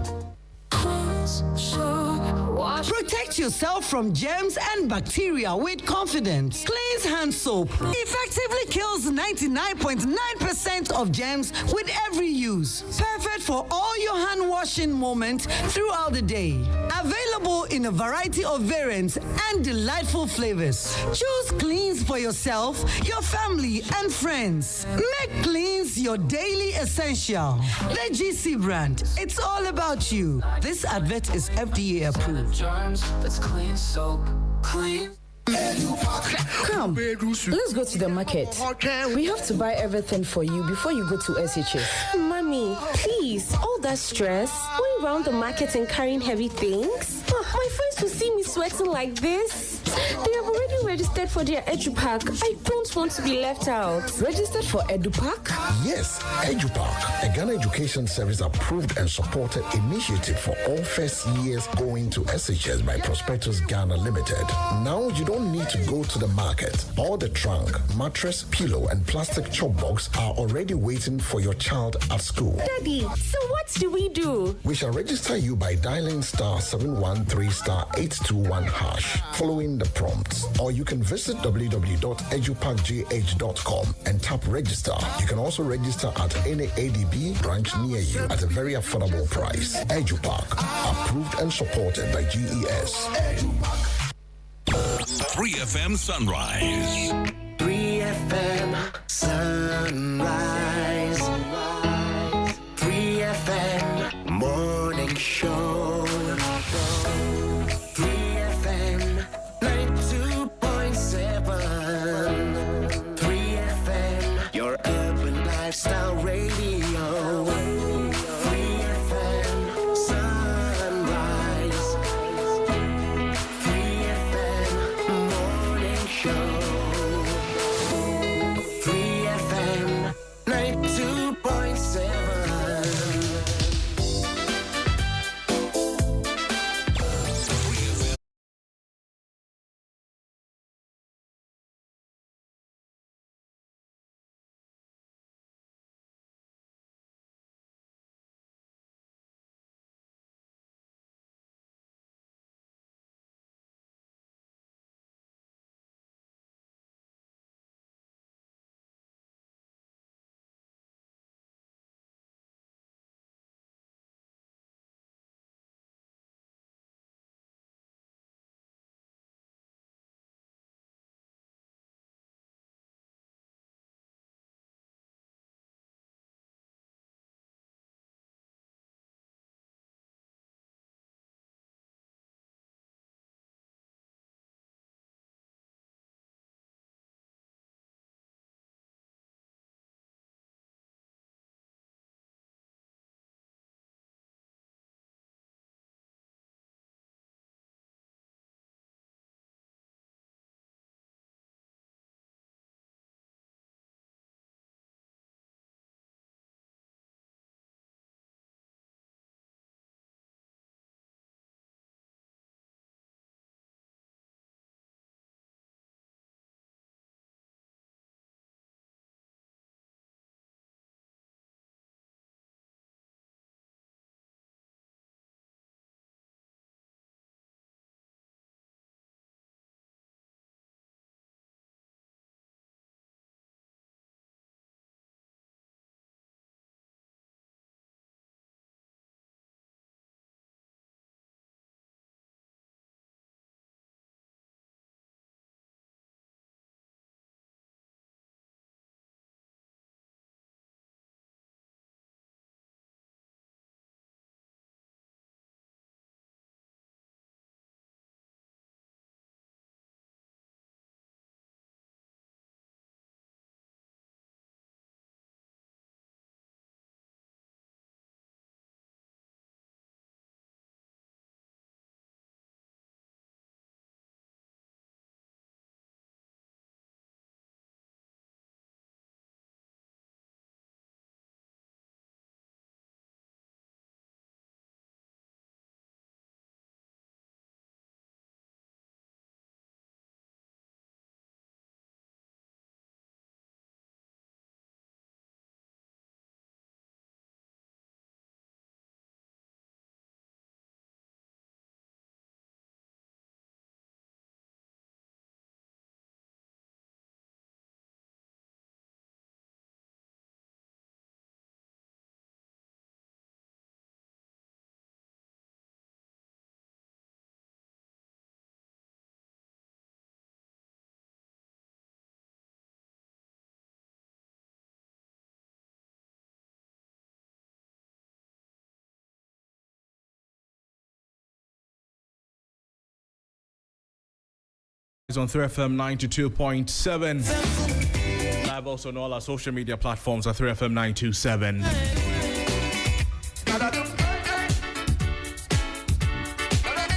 This Notice to all parents or first-year SHS boarding students. EduPark, the Ghana Education Service approved and supported national SHS initiative implemented by Prospectus Ghana is now in progress across Ghana. Register so that your children's trunk and mattress and pillow plastic chop box will be ready waiting for them in their school, so you avoid the last-minute delays. Your child does not need to travel to school with these 4 essential items. Dial *713*821#. Register, make payments, get to the school and have your mattresses, your chop box, your trunk ready. For more information, call 0500-600-607. EduPark, no stress, no wahala.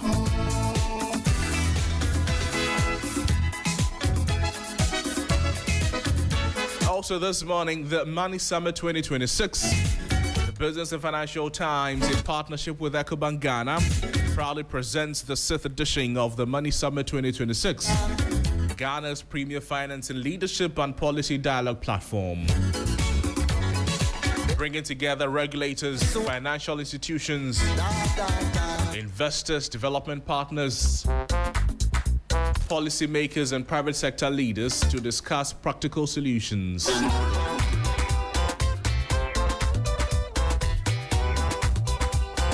Practical solutions for strengthening Ghana's financial ecosystem and economic future. This year's summit is under the theme Building Trust, Capital and Stability for Ghana's Economic Future.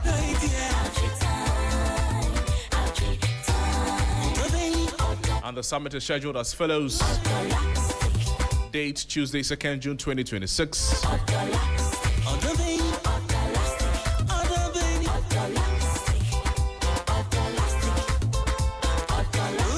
And the venue is Palms by Eagles, Accra, formerly Holiday Inn Hotel.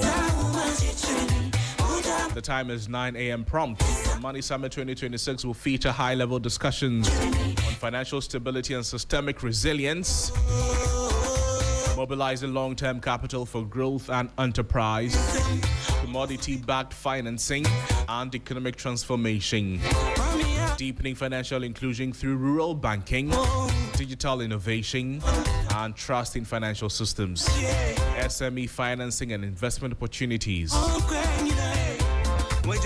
And the summit will convene senior representatives from the Bank of Ghana, Securities and Exchange Commission. The Ghana Stock Exchange will be there, ARB, Apex Bank, commercial banks, pension and insurance institutions, fintech companies, development finance institutions, academia, investors, and leading private sector organizations. The 6th edition of the Money Summit 2026 is organized by Business and Financial Times with support from Fidelity Bank Ghana and partners committed to advancing Ghana's financial and economic transformation agenda. Media partners include Asasi Radio, City FM, 3FM, TV3, Happy FM.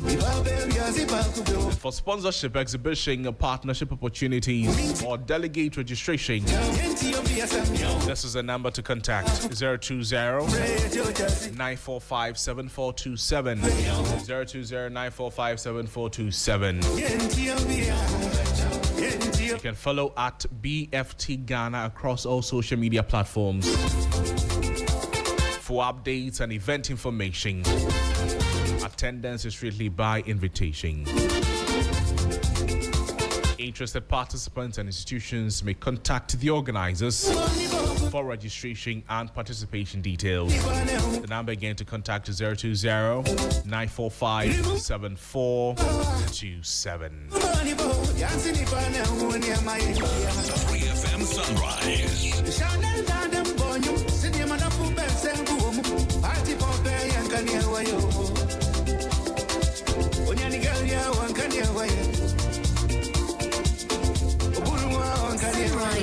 on 3FM.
As the reintroduced Human Sexual Rights and Family Values Bill, widely known as the Anti-LGBTQ Plus Bill.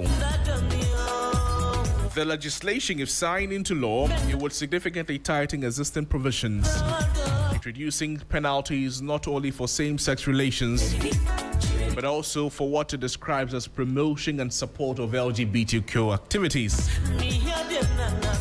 Well, this is not a new conversation. The bill has traveled a long, controversial journey.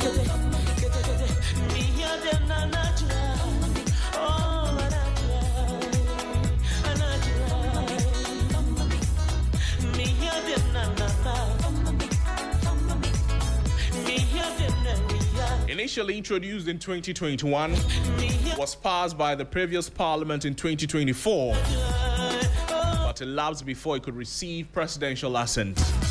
It means it was not law yet. After facing procedural hurdles and legal challenges, eventually the legislation was reintroduced and approved again, and the bill now awaits formal assent by President John Dramani Mahama to become law. And the passage of the legislation, it continues to spark intense national and global debate.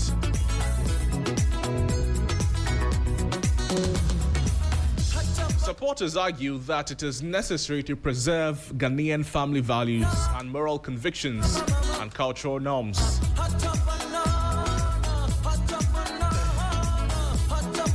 And critics are warning that the legislation violates fundamental human rights, jeopardizes freedom of expression, and threatens to increase stigma and violence against the LGBTQ community.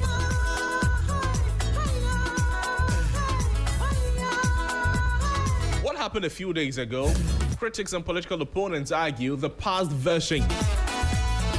this version of the Human Sexual Rights and Family Values Bill is a watered down and a weakened version of the 2024 draft. The 2024 draft is the one that former President Akufo-Addo was unable to sign, was sent to it to make a law. The changes were made to address prior executive concerns and protect the bill from constitutional nullification by the courts. There are some exemptions, specific exemptions for professionals, and this morning we'll walk you through some of the major highlights of the bill.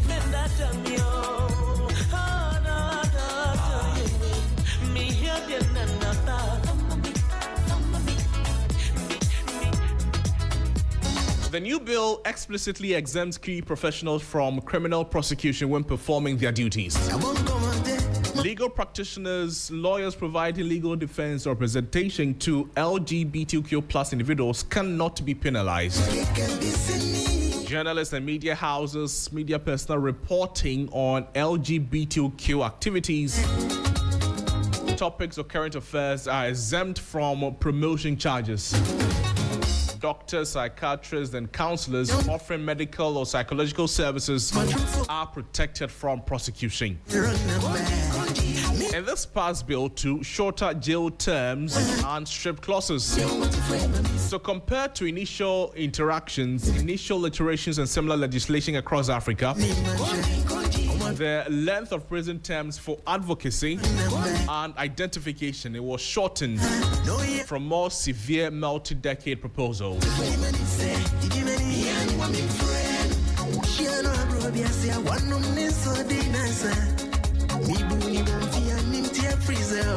So there's the political and the legal debate. For the opposition, I'm talking about the minority caucus, lawmakers, including co-sponsors like Reverend Intim Fojo, they argue that these loopholes remove the bite from the law. They accuse the ruling majority of watering down the text for political convenience. And listen to this, international appeasement. Well, the majority caucus, the leadership, including the majority leader, Mahama Yariga, he is rejecting the watered-down label, and they maintain that the amendments are standard legal safeguards necessary to ensure the bill aligns with the Ghanaian constitution and does not inadvertently criminalize fundamental professional liberties. So that is where the disagreement is. Whether this is a watered-down bill, this is a weakened bill, or this is the bill that both sides intended to advance.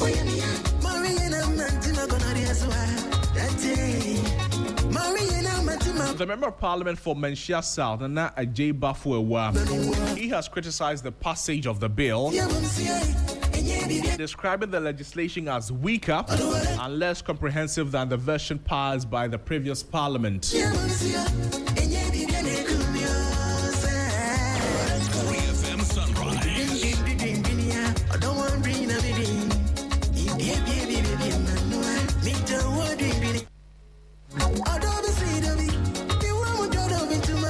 Well, he questioned the majorities. He questioned the majority's support for amendments that the previous government had proposed but were rejected at that time.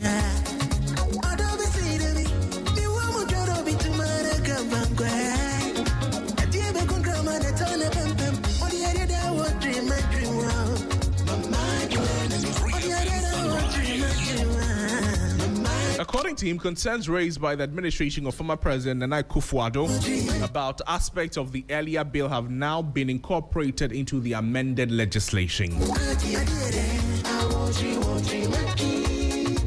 And he accused the majority of inconsistency, arguing that its position of the bill had changed. He maintained that the bill passed by the 8th Parliament was more robust and comprehensive.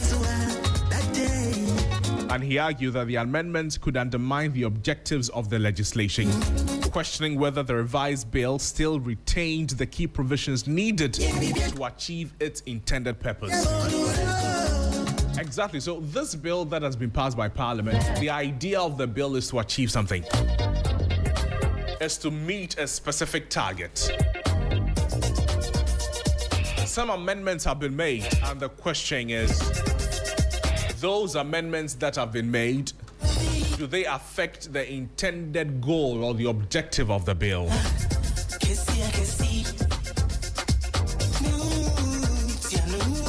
Well, the MP also cited instances in which individuals associated with the LGBTQ community allegedly engage in advocacy activities, including organizing meetings, recruiting others into the movement, erecting billboards, and conducting campaigns in different parts of the country.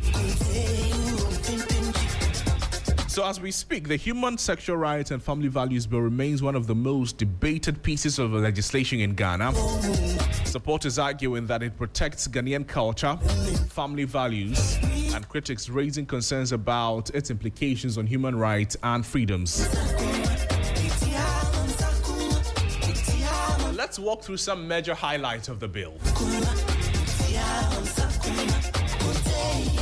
Major highlights of the bill we're talking about right now.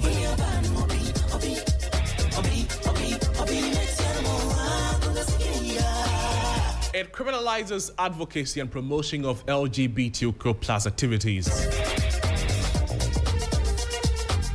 The promotion of the activities, advocacy in support of the LGBTQ plus rights or activities, public encouragement or sustained support for prohibited acts, distribution or publication of related materials in certain contexts,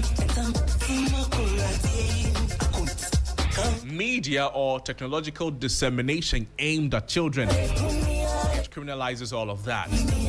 Another one is restriction involving children and media. The bill prohibits producing, broadcasting, distribution, or publishing materials directed at children if the intention is to encourage interest in prohibited acts or teach children to engage, teach children to explore gender identities outside the male-female binary. Listen to this again. The bill prohibits producing, broadcasting, distributing, or publishing materials directed at children if the intention is to, number one, encourage and teach children to explore gender identities outside the male-female binary.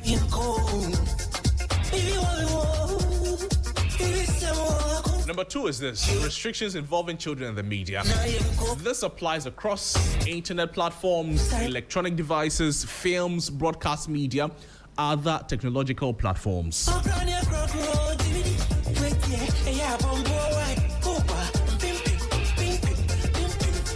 Let's move on to adoption and foster care restrictions. The bill bars persons identified under LGBTQ plus categories from adopting children, being granted foster care arrangements. So if you're a member of this group, a member of the LGBTQ plus group, this bill that has been passed by Parliament awaiting assent by President John Dramani Mahama, it bars you from adopting children. Being granted foster care arrangement, you cannot do that. This is one of the major highlights of the bill.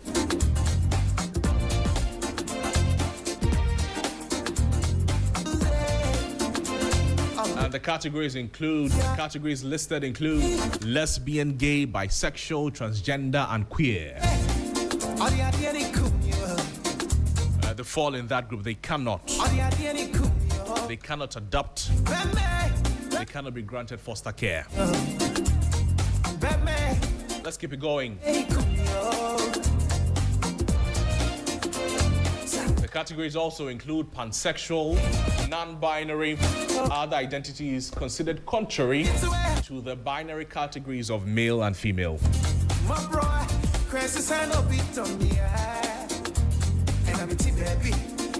Now, there's a duty to report offenses. The bill states that a person who knows an offense has been committed under the act must report it to the police or community authority. 3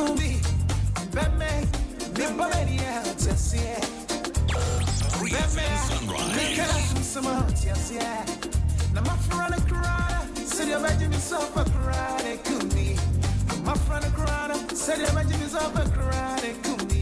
And community authorities receiving reports must forward them to the nearest police station within 3 days. When you are informed within 3 days, you should make sure that you forward the reports. This effectively places responsibility on individuals, community leaders, traditional authorities, local officials.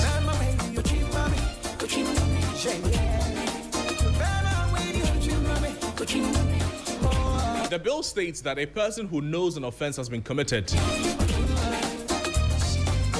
should do what we just said.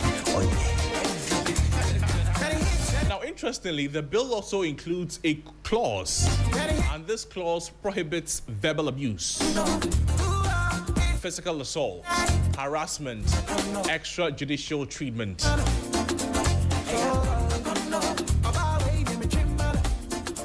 The extrajudicial treatment against persons accused under the Act or persons experiencing sexual or gender identity challenges. You cannot verbally abuse them. You cannot physically assault them. You cannot harass them. This is protection against mob justice or abuse. Violation of what we just spoke about could attract imprisonment ranging from a minimum of 3 months to a maximum of 3 years. So if you abuse, if you verbally abuse, if you physically abuse, if you harass, 3 months to 3 years. Now, to exemptions and protections, the proposed amendments also create exemptions for legal representation, court submissions, academic or scientific and medical publications, health-related programs, counseling and medical services. Journalism in the ordinary course of reporting. There's also HIV and AIDS prevention and care.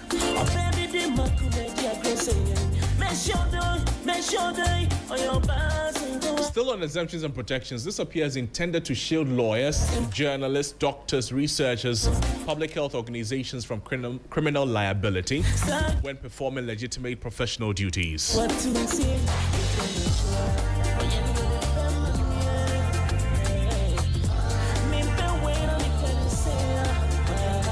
The bill introduces or revises definitions for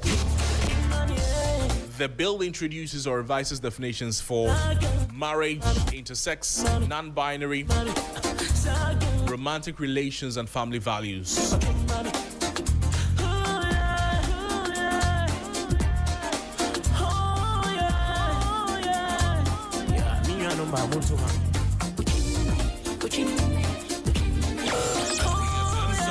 Paralegal practitioner Austin Bracco Powers is joining us.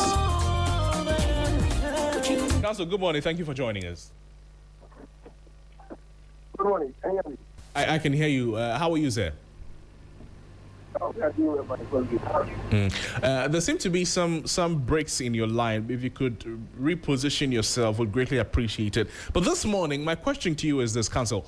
I'm sure you followed the journey of the anti-gay bill, if you like, and now it has been passed by Parliament, awaiting assent from the President.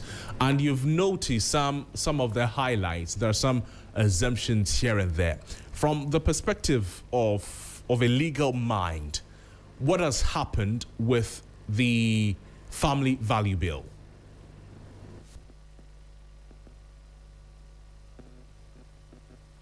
Hello, Austin, can you hear me? Unfortunately, we seem to have lost Austin Bracco Powers. Try and reconnect with him. But let's still continue with the major highlights of the bill.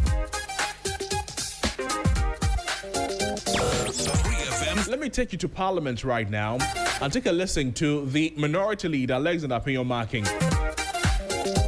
While the debate was heated in Parliament on whether or not to pass it, the exemptions, the clauses, the arrangements, everything about the bill. Take a listen to some of the things that happened in Parliament. Join us also on 3FM 927 on our Facebook page so you can watch for yourself and listen to some of the sights and sounds in Parliament. Mr. Speaker, I am happy that when we went through the circles, When we did the circuits, Mr. Speaker, it is back to the House here again for the approval. And I am grateful. For once, it will demonstrate the commitment of both sides. Two, it will tell the country that it was not a deliberate attempt or refusal of the MPP government or Nana Addo Dankwa Akufo-Addo for not assenting this bill. The process is clear. And Mr. Speaker, there are times that the Speaker has made conflicting statements from what the majority leader has also made.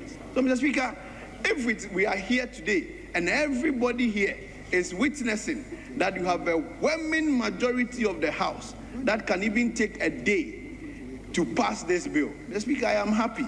I am only urging that just like we passed the gold board bill, Mr. Speaker, just like we did the, the e-levy bill, just like we did other bills with certificate of urgency. Mr. Speaker, it is important that we add some urgency to this LGBTQ bill. It's an act of law, which is why the framers of the Constitution said when the bill is presented to the President, it was not presented to the President, which is why the Secretary to the President clearly stated by the letter read by the Majority Chief Whip says the President Secretary indicated at the time that Parliament should desist from presenting the bill to the President. So, Mr. Speaker, it is my submission that that bill was not presented to the President properly so-called within the four corners of Article 106, 7 and 8, as you quite rightly pointed out. Parliament, the Clerk of Parliament, in looking for the President to present a bill to him, cannot be going to Makola. He cannot be going to Accra Sports Stadium.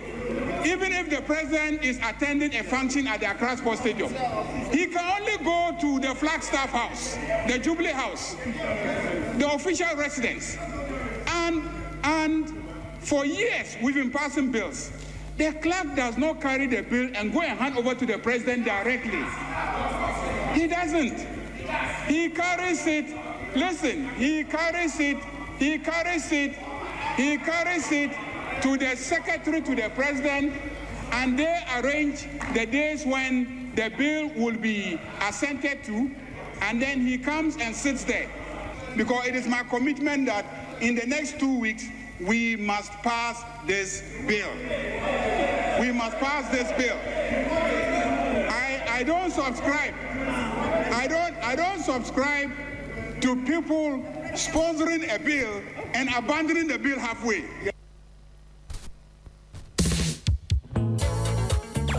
3FM Sunrise.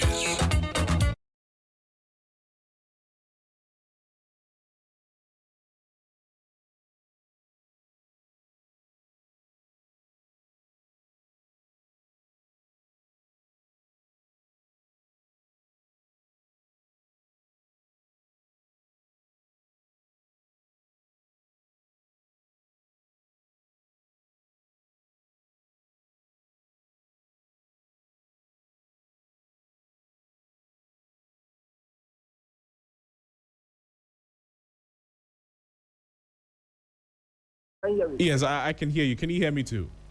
Yes, I can. Great. Yes. This is okay. This is what we're asking you this morning. That based on the journey of the bill and what has happened in Parliament and what happened in Parliament on Friday, explain to us legally what the passage of this bill means. Good morning. Let me also wish your listeners and those who are watching on social media one morning, and to say that at least finally the bill has been passed, the family value bill, which sometime in 2024 generated heated conversation, and as to whether or not the president then, it was transmitted, whether or not the passage of that bill was transmitted to the president then, and whether or not Supreme Court had the opportunity to strike out the bill for various reasons. Finally, it's been passed. But we need to be mindful. If it was passed just recently, that was last week, and what has been the euphoria. You remember, if you have to monitor the conversation so far compared to what pertained in 2024, you know that the current euphoria has not been that intense as compared to the one we saw in 2024. And the explanation is that, unlike the passage in this year, the 2024 passage was or had a ring, had a partisan ring to the entire conversation. So there was this attempt to push the governing New Patriotic Party then to pass or to push the president to assent to the bill. But you will notice that there have been some structural changes to the bill.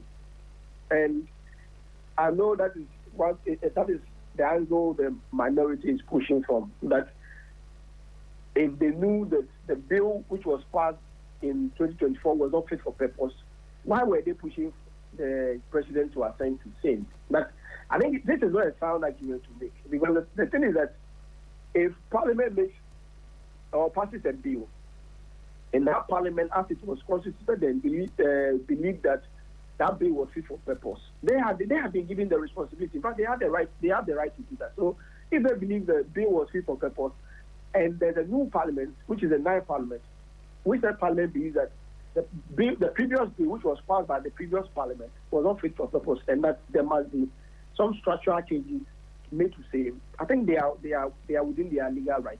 But we must understand that Parliament can pass a bill, but in passing the bill, Parliament must make sure that they do not cross the threshold, a particular threshold. Mm-hmm. In fact, the right to pass a bill does not mean the right to undermine the Constitution. Okay. The freedoms and rights granted in the Constitution. Okay. We must be very careful of that. Okay.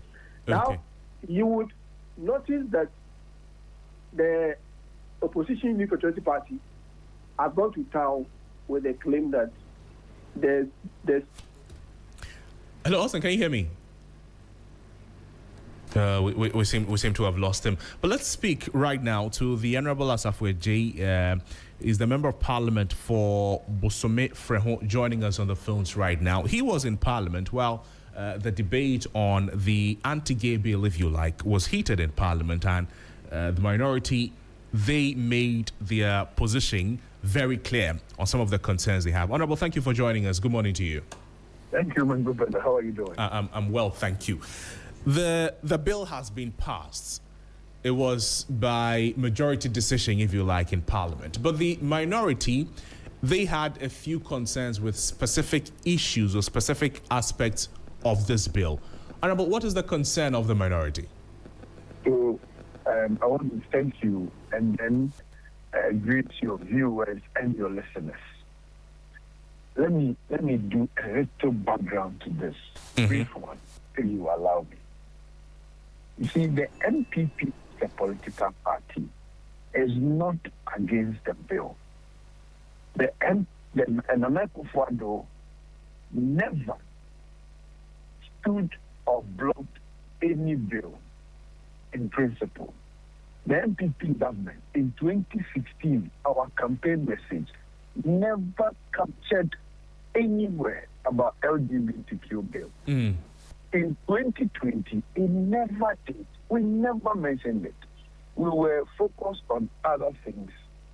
Then, somewhere along the line in Parliament, 9 NDC members, and Reverend Intifodo, making 10, now sponsored private members' bill. Just like my good brother, A+, want to sponsor a bill that when you are going to give birth or when you give birth, you should do a paternity test. It was just the way this bill came in.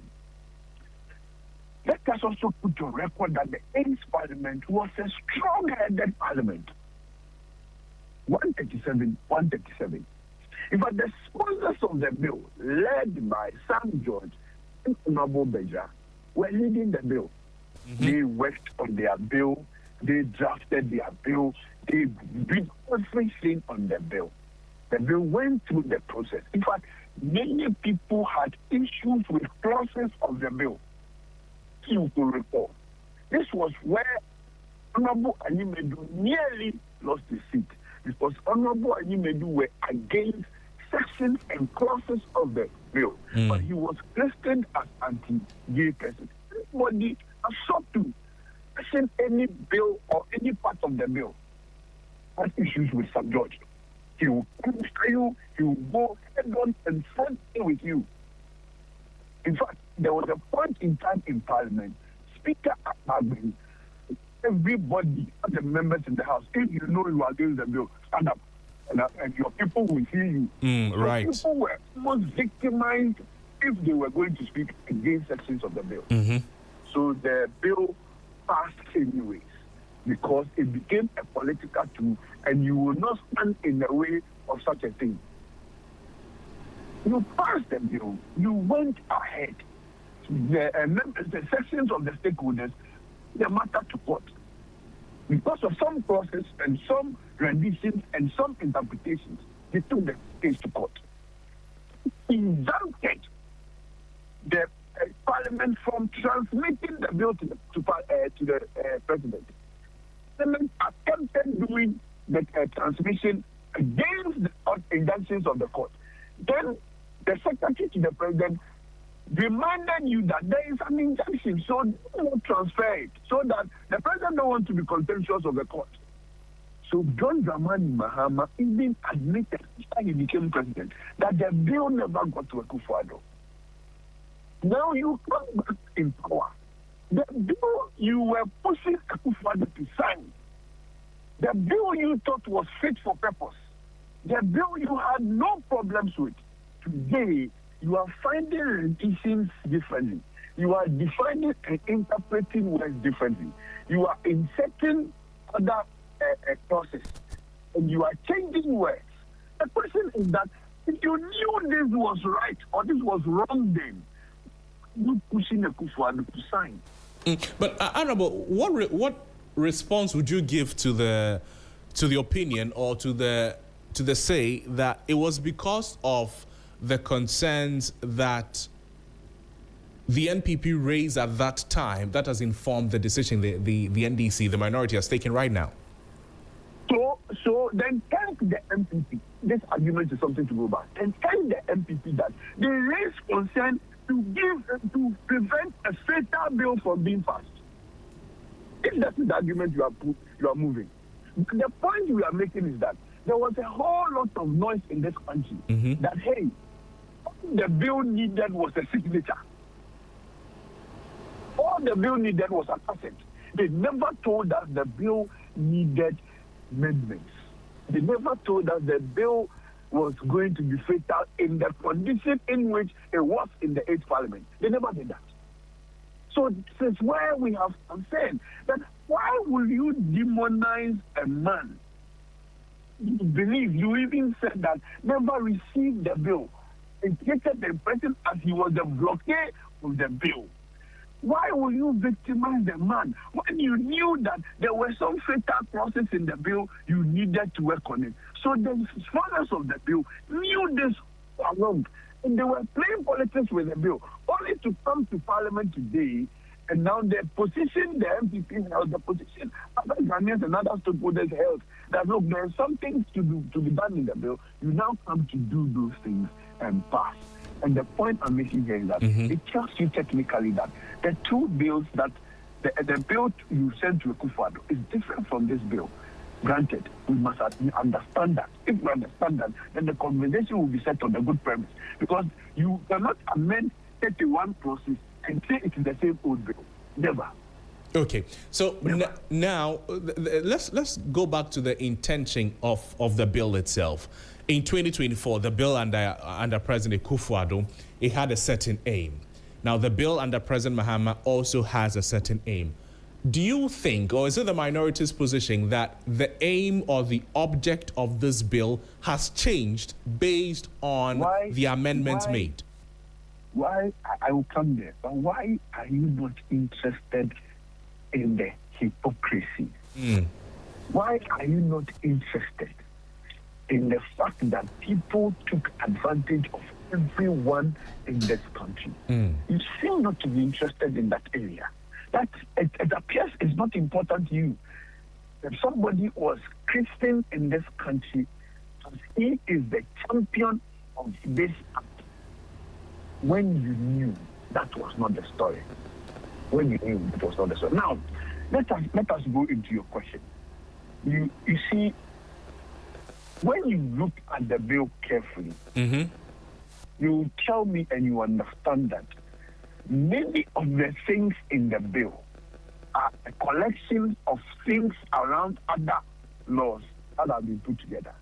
The intention of the bill is to have a unique area that when you go, you can have laws or legal regimes to deal with a certain issue. So you can, in the bill, you will find clauses that are being picked from the Children's Act. You find clauses that are being picked from the Marriage Act. You find even the Constitution of Ghana is clear on our position on these LGBTQ things. The area which I believe necessitated the argument was the promotion, the advocacy, and the propaganda of this bill. Because it got to a time in Ghana, you could see physical billboards of this. You would see people championing the act to the point that they were forcing down our kids in the school to practice and to understand it. That was the fear. So the belief and my understanding is that we are bringing some bill to curb that. So if you look at the bill properly, you realize that if the perpetrators, the sanctions to the perpetrators lesser than the sanctions to the promoters. Because the bill was to deal with the promotion, the advocacy, the propaganda of the act. And the crux of the bill is in clause 9. The crux of the bill is in clause 9. So if you read Akufuado's clause 9, it was clear, and it is, I don't know which word to use. The clause 9b, it says that a person shall not, listen to me, a person shall not promote or support and prohibited under this act. P, engage in, participate in, promote or support and aimed at changing public opinion towards an act prohibited under this act. C, premises, any other movable or immovable asset, or provide any form of assistance for purposes of promoting an act prohibited under this section. So this section 9 under the 8th Parliament law bill was clear and gave no room to anyone. If in my local balance you say that irrespective of who you are, right, you must follow this one. True. Now you bring an amendment to say that there are some category of people that they will not be affected by clause 9. Exempted under clause 9. So somebody says that legal or professional work. The fear here is that, and I don't think that the 8th Parliament bill had issues with a lawyer going to represent an LGBTQ person. No. But there's a thin line. If you give that lawyer a room and you exempt him from this act, if you have a lawyer that is an advocate, he will use the legal regime and the legal professional work to advocate. So it becomes a leeway. It becomes a leeway. You give an academic, if you give an academic a leeway that he can publish research findings, he can write academic papers. So where are we getting this promotion from? They are coming from things we see in books, things we see online and read, things we see here. So you are giving this leeway to this academic person. If the person is a promoter, advocate, you are giving him an open playfield to do research, to bring out findings that is skewed towards promoting the LGBTQ issue. So, you can see, you give, there's a point where the reporting of news, current affairs, a media house or journalist in the ordinary course of journalism. You see how dangerous this is. And the point we are making here, I'm making 2 points. The point I'm making here, one, is you cannot tell me that this bill is the same as the bill you wanted Akufo-Addo to sign. No, that issue, I think it's settled. Two, now, if I tell you that you are watering down the potency of the bill, this is where it is. It is where the point is. So now, as journalists, you see, ordinarily, you cannot find anybody promoting LGBTQ. You only find them on TV. You only find them on radio. You only see them on your screens.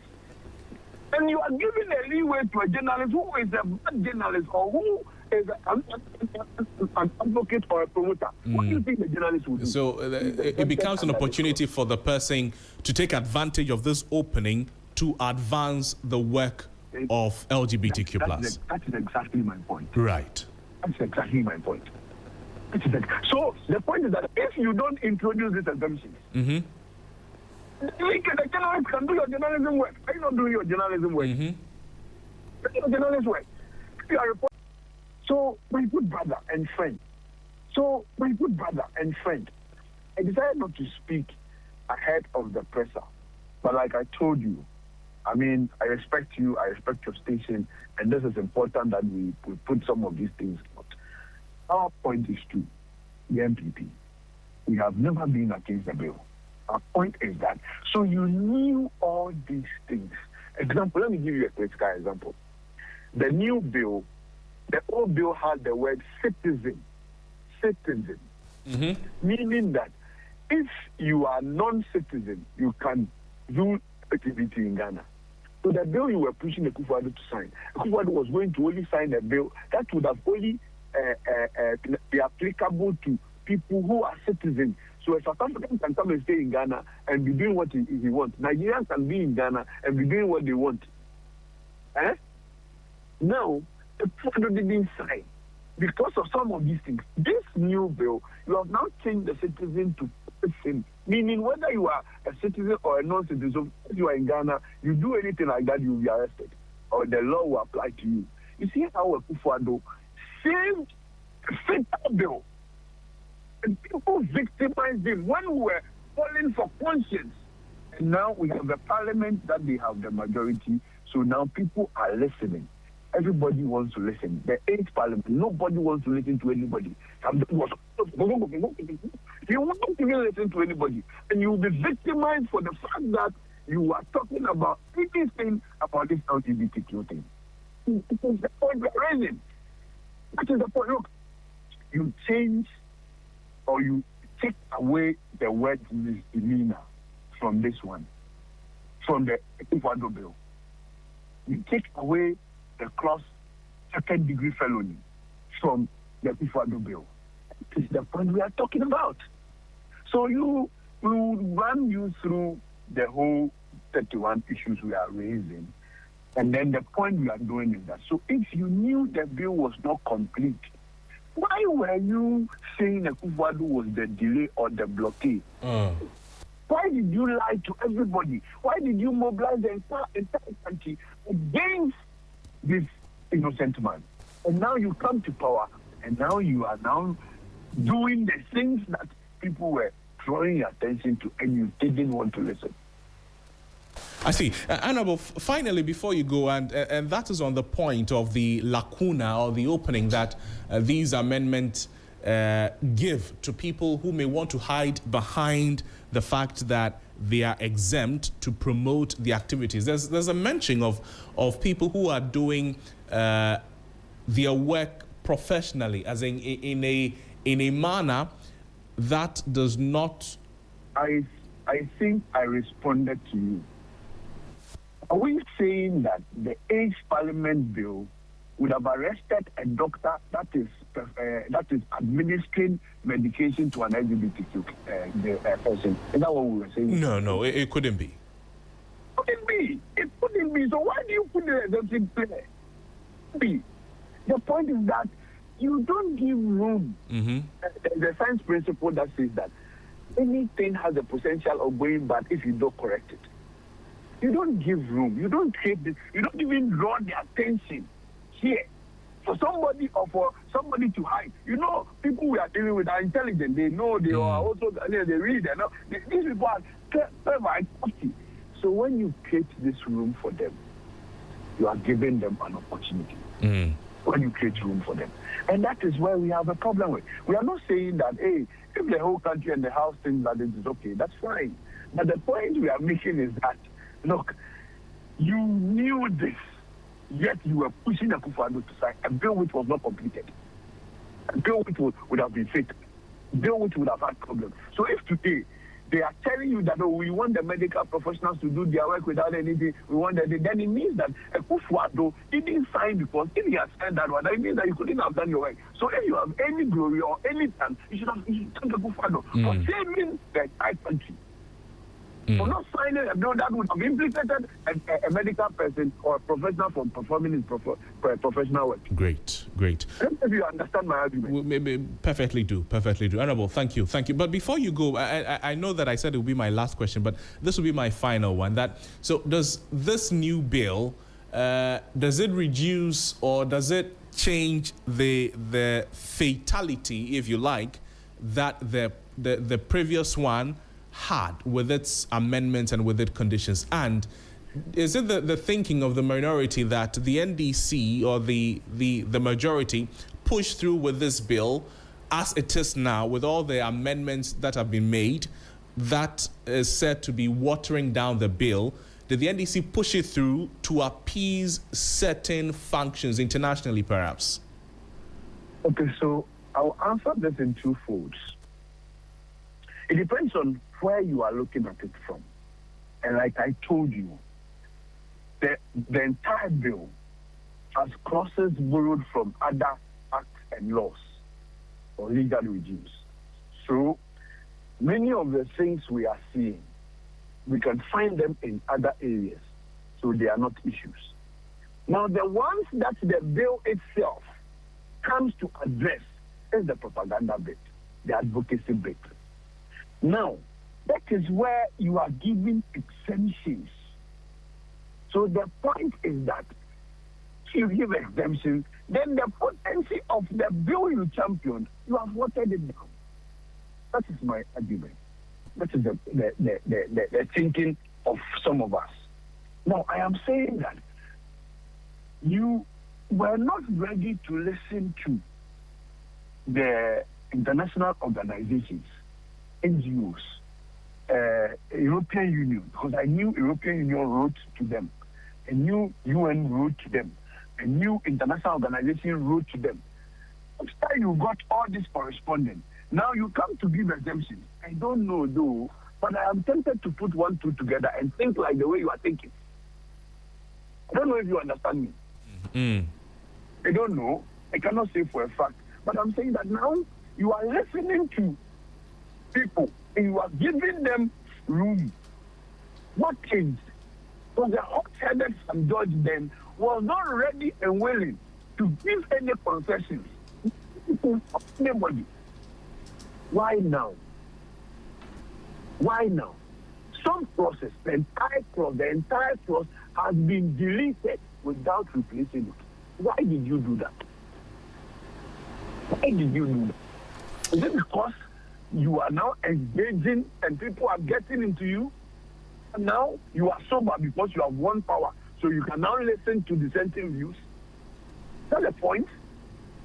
It is basically my questions, my argument. I see. So it answers your question depending on where you are looking at it from. I cannot make an explicit statement because I am not there. I mean, let me place on record that I am not a member of the committee. I am not a sponsor of the bill, but I am a member of parliament. The report came to parliament. I got the report. I took my time to read the report. Then I requested for the bill, the 8th Parliament bill. Then I put A to B, and noticed that these things are not the same. These things are not the same. I drew leadership attention to it. Then they called in team, who is the sponsor of the bill. We discussed. In fact, we didn't even know that they were going to move they're going to do the bill that day. We didn't even know. We didn't even know they wanted to pass the bill that day. Let me tell you one shocking thing.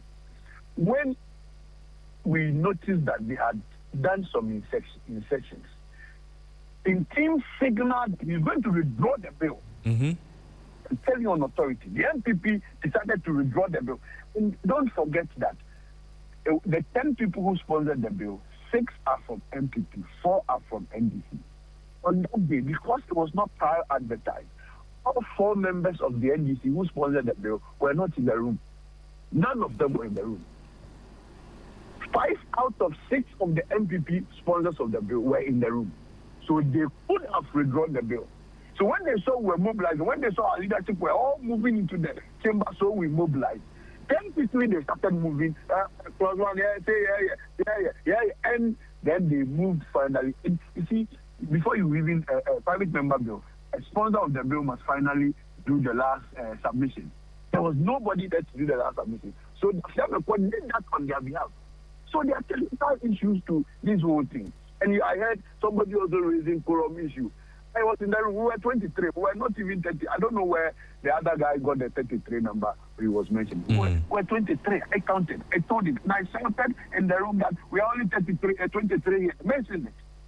So it should tell you that there is something which I cannot put my mind and hand or head to. Right. But it is not as it is. And you victimize somebody, you come into power, and now you begin to make changes. And that is where the problem is. That is, for me, the insincerity, for me, the hypocrisy, and for me, taking everybody out in this country for a ride. You win political power, and now you change your stance. That is the business of the point. It's not as if we are against the bill. We are okay, we are fine, but we must point out these inconsistencies. Right. Honorable, thank you so much for your time with us on the program. Thank you. Beautiful. The Honorable Asafwe J is the Member of Parliament for Bosome Freho, speaking with us there.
Supreme Court.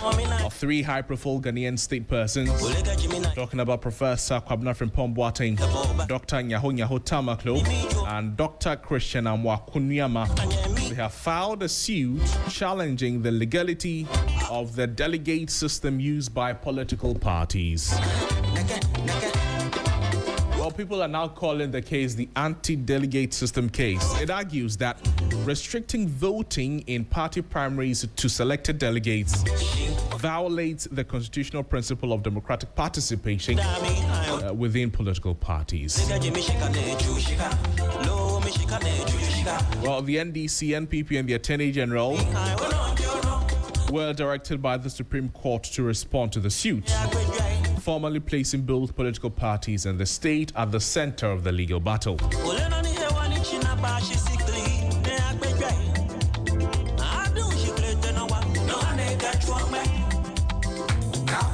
Well, if the Supreme Court rules in favor of the plaintiffs, Ghana's political system could shift, and it could shift from a delegate-controlled primary system to a one-member, one-vote internal democracy model that would fundamentally reshape how candidates emerge in both NPP and NDC and potentially redefine political power within Ghana's Fourth Republic.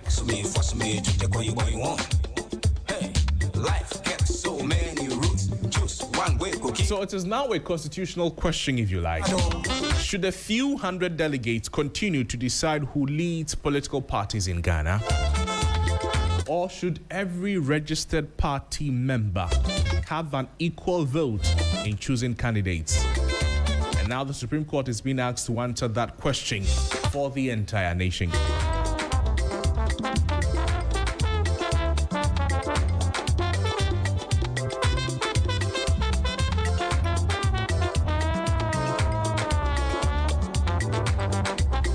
I'll walk you through the ledger of facts we have this morning on internal party elections. Simple hard facts.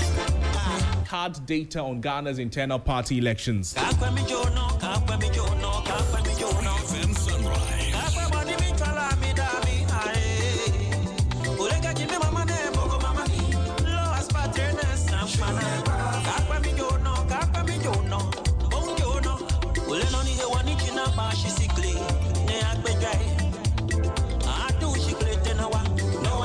Now, for Ghana's national electorate, provisional voters register as of 2024, this is what we know. That 18.7 million registered voters, and this is sourced from the Electoral Commission. Now, for the constitutional requirement, Article 55(5) of the Constitution on democratic principles, internal organization. The NDC in the 2023 primaries, 355,000 delegates. The NDC polling structure, 38,596 polling stations, 401 voting centers, and for the NPP super delegate system, 959 delegates. Now, the NPP aspirant reduction from 10 to 5 aspirants. Then to the NPP super delegates voting centers, 17 voting centers, NPP, final NPP primary, 200,000 plus delegates nationwide. This is what we're looking at this morning. For Ghana's parliamentary structure, 276 parliamentary constituencies, 276 members of parliament. Now, if you're looking NDC versus NPP in key contrast, we're talking about the delegate system.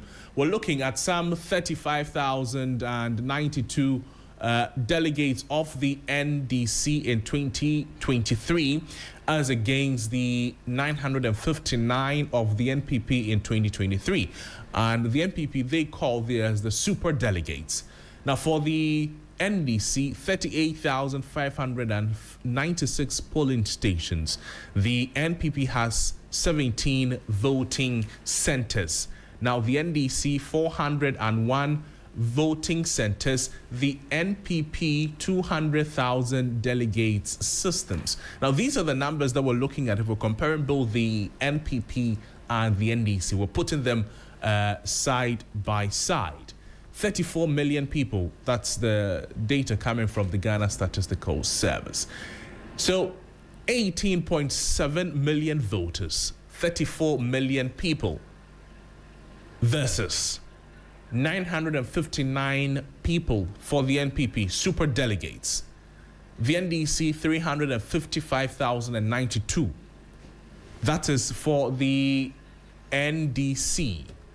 The NPP has 959.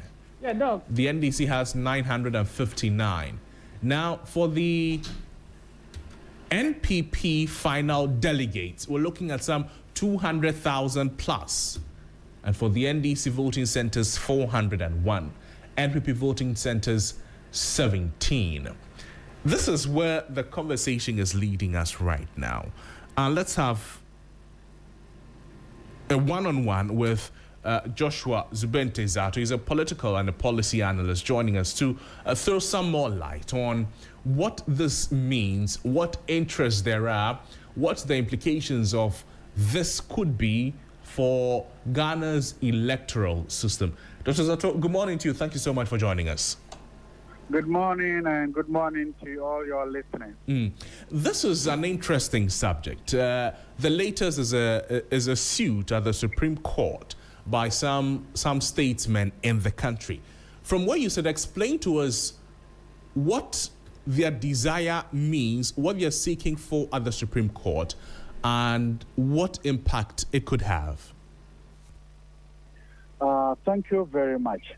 I cannot talk much about the legitimacy or otherwise of a suit before the Supreme Court. Right. I'll let the lawyers do that. Mm-hmm. But I can talk from a strictly political science and politics perspective. What these people are asking for is only found in the state of what? Utopia. What they are asking for is only something that exists in fantasy.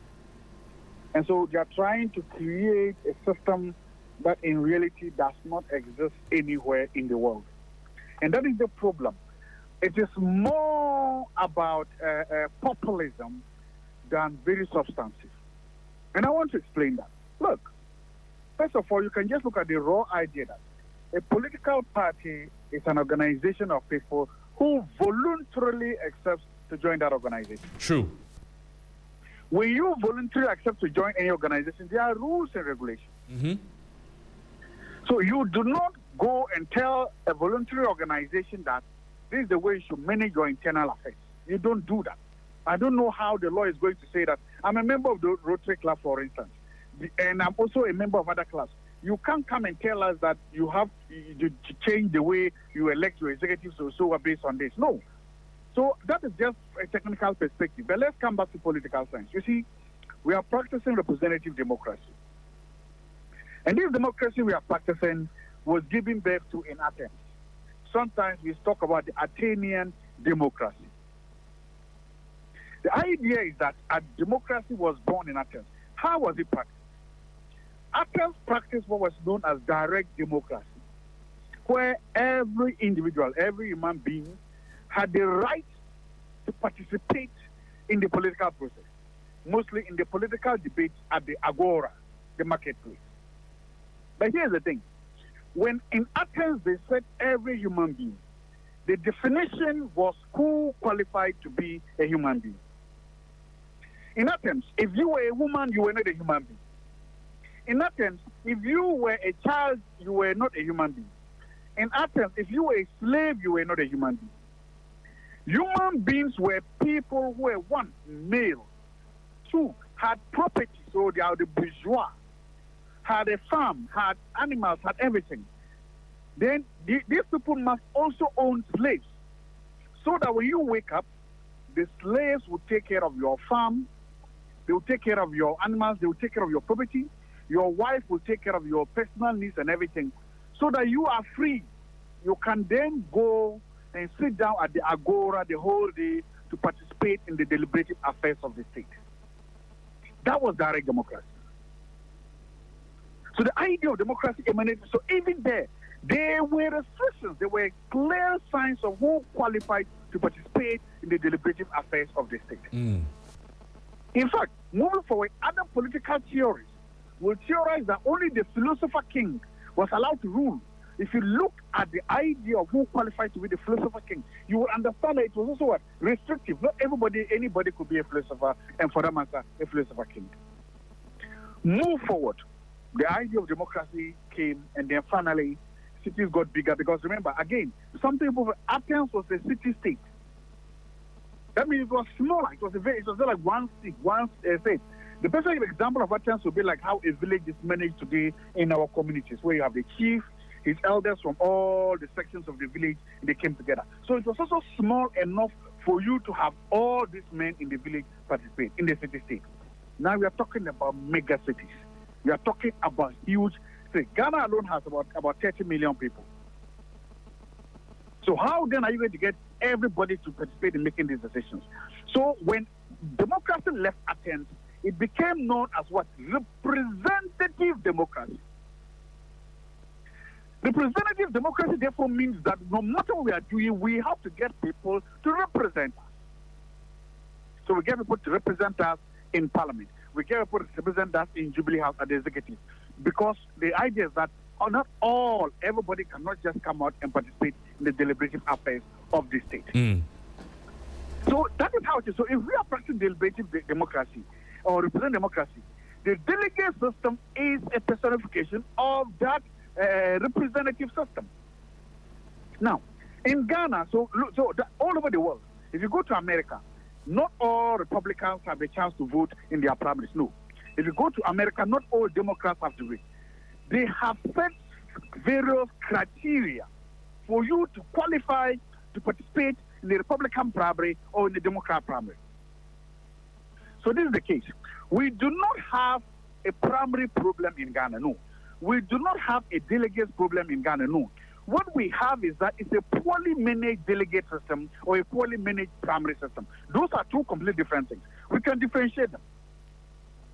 We can say that the problem is not the fact that we have delegates. The problem is not that we have primaries. The problem is how we have managed them. And manage them here means that the numbers. Manage them here means that if the numbers are small enough, you can bribe them. Manage them here means that if the numbers are small enough, you can use money to entice them.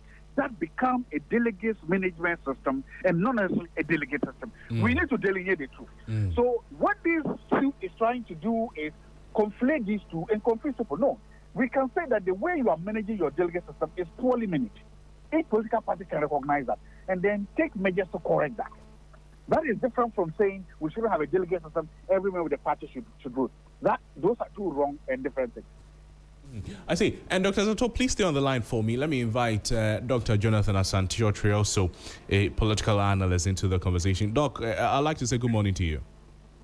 Good morning, Crosby. Still on the same subject. Good morning to my colleague. Right.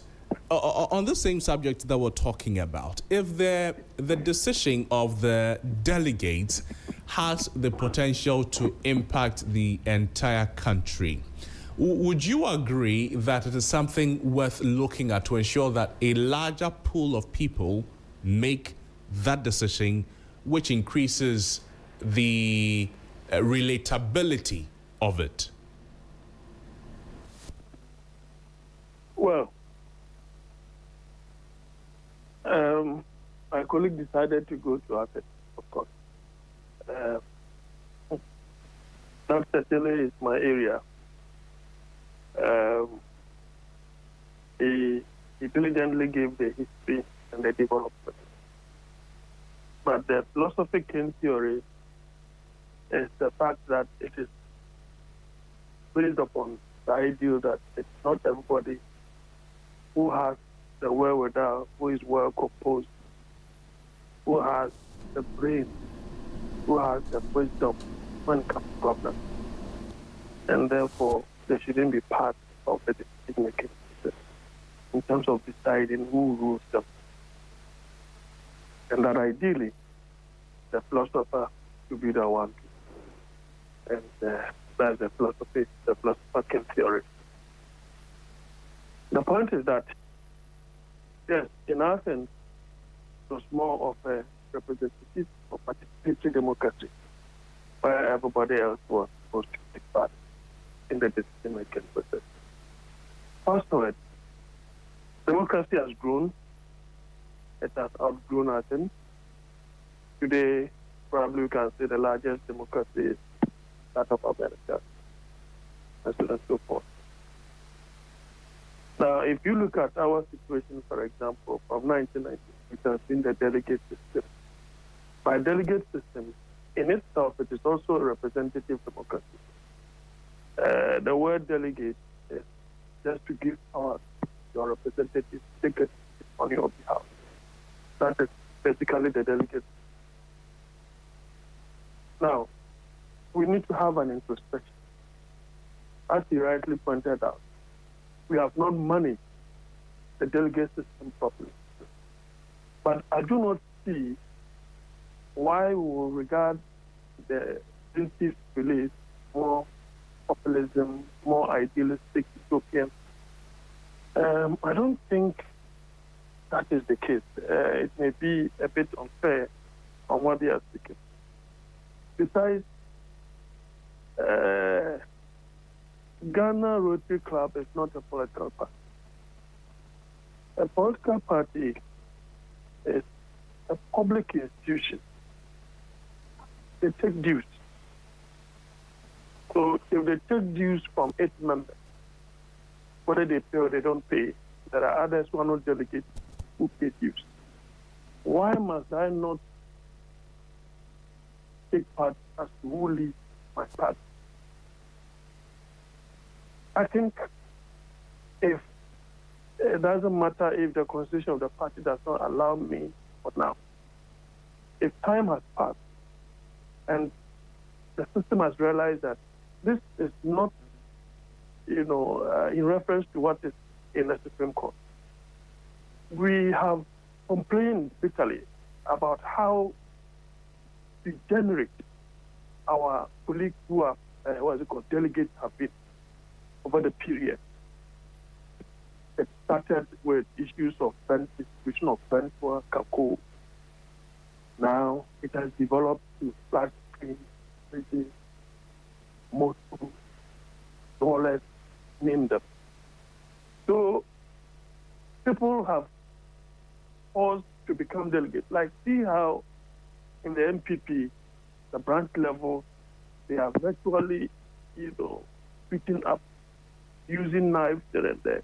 There's to be delegates at the lower level, and then it builds up. It's because of what they stand to gain. And this is not limited to the MPP. The NDC, in all manner of things happen over there as well over the period. So the two main political parties are here. Now, it is gradually gotten to a point where we always it's about the highest bidder. It's the highest bid.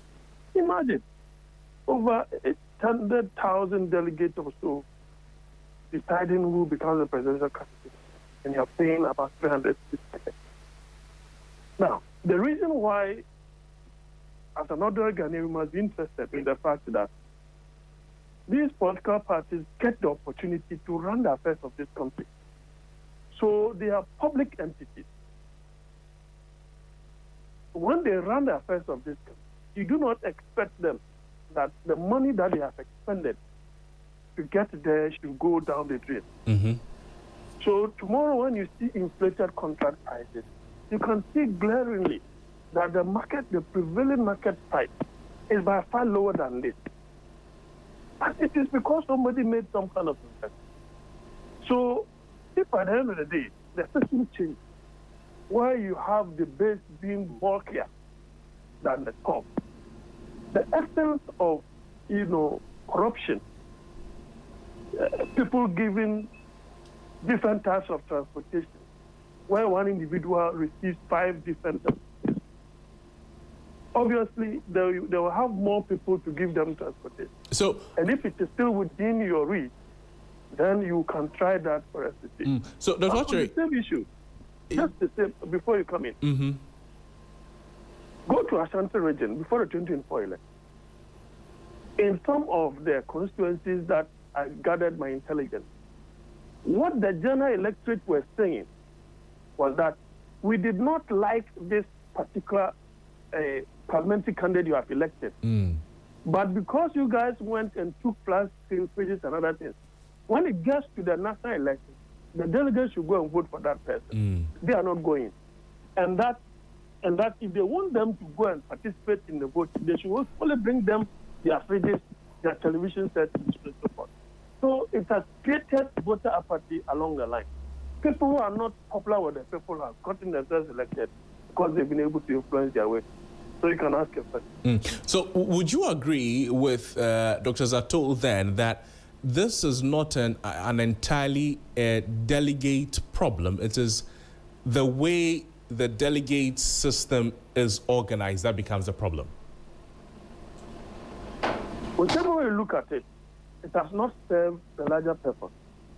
It has served the purpose, the parochial interest of a certain group of people, a certain class of people. You see, have we gotten to a point where we vote for people because of the ideas that they put out there? Even when you have good ideas, they still take money from you.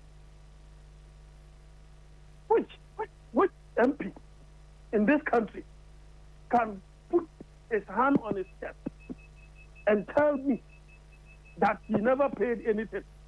There's not a single soul.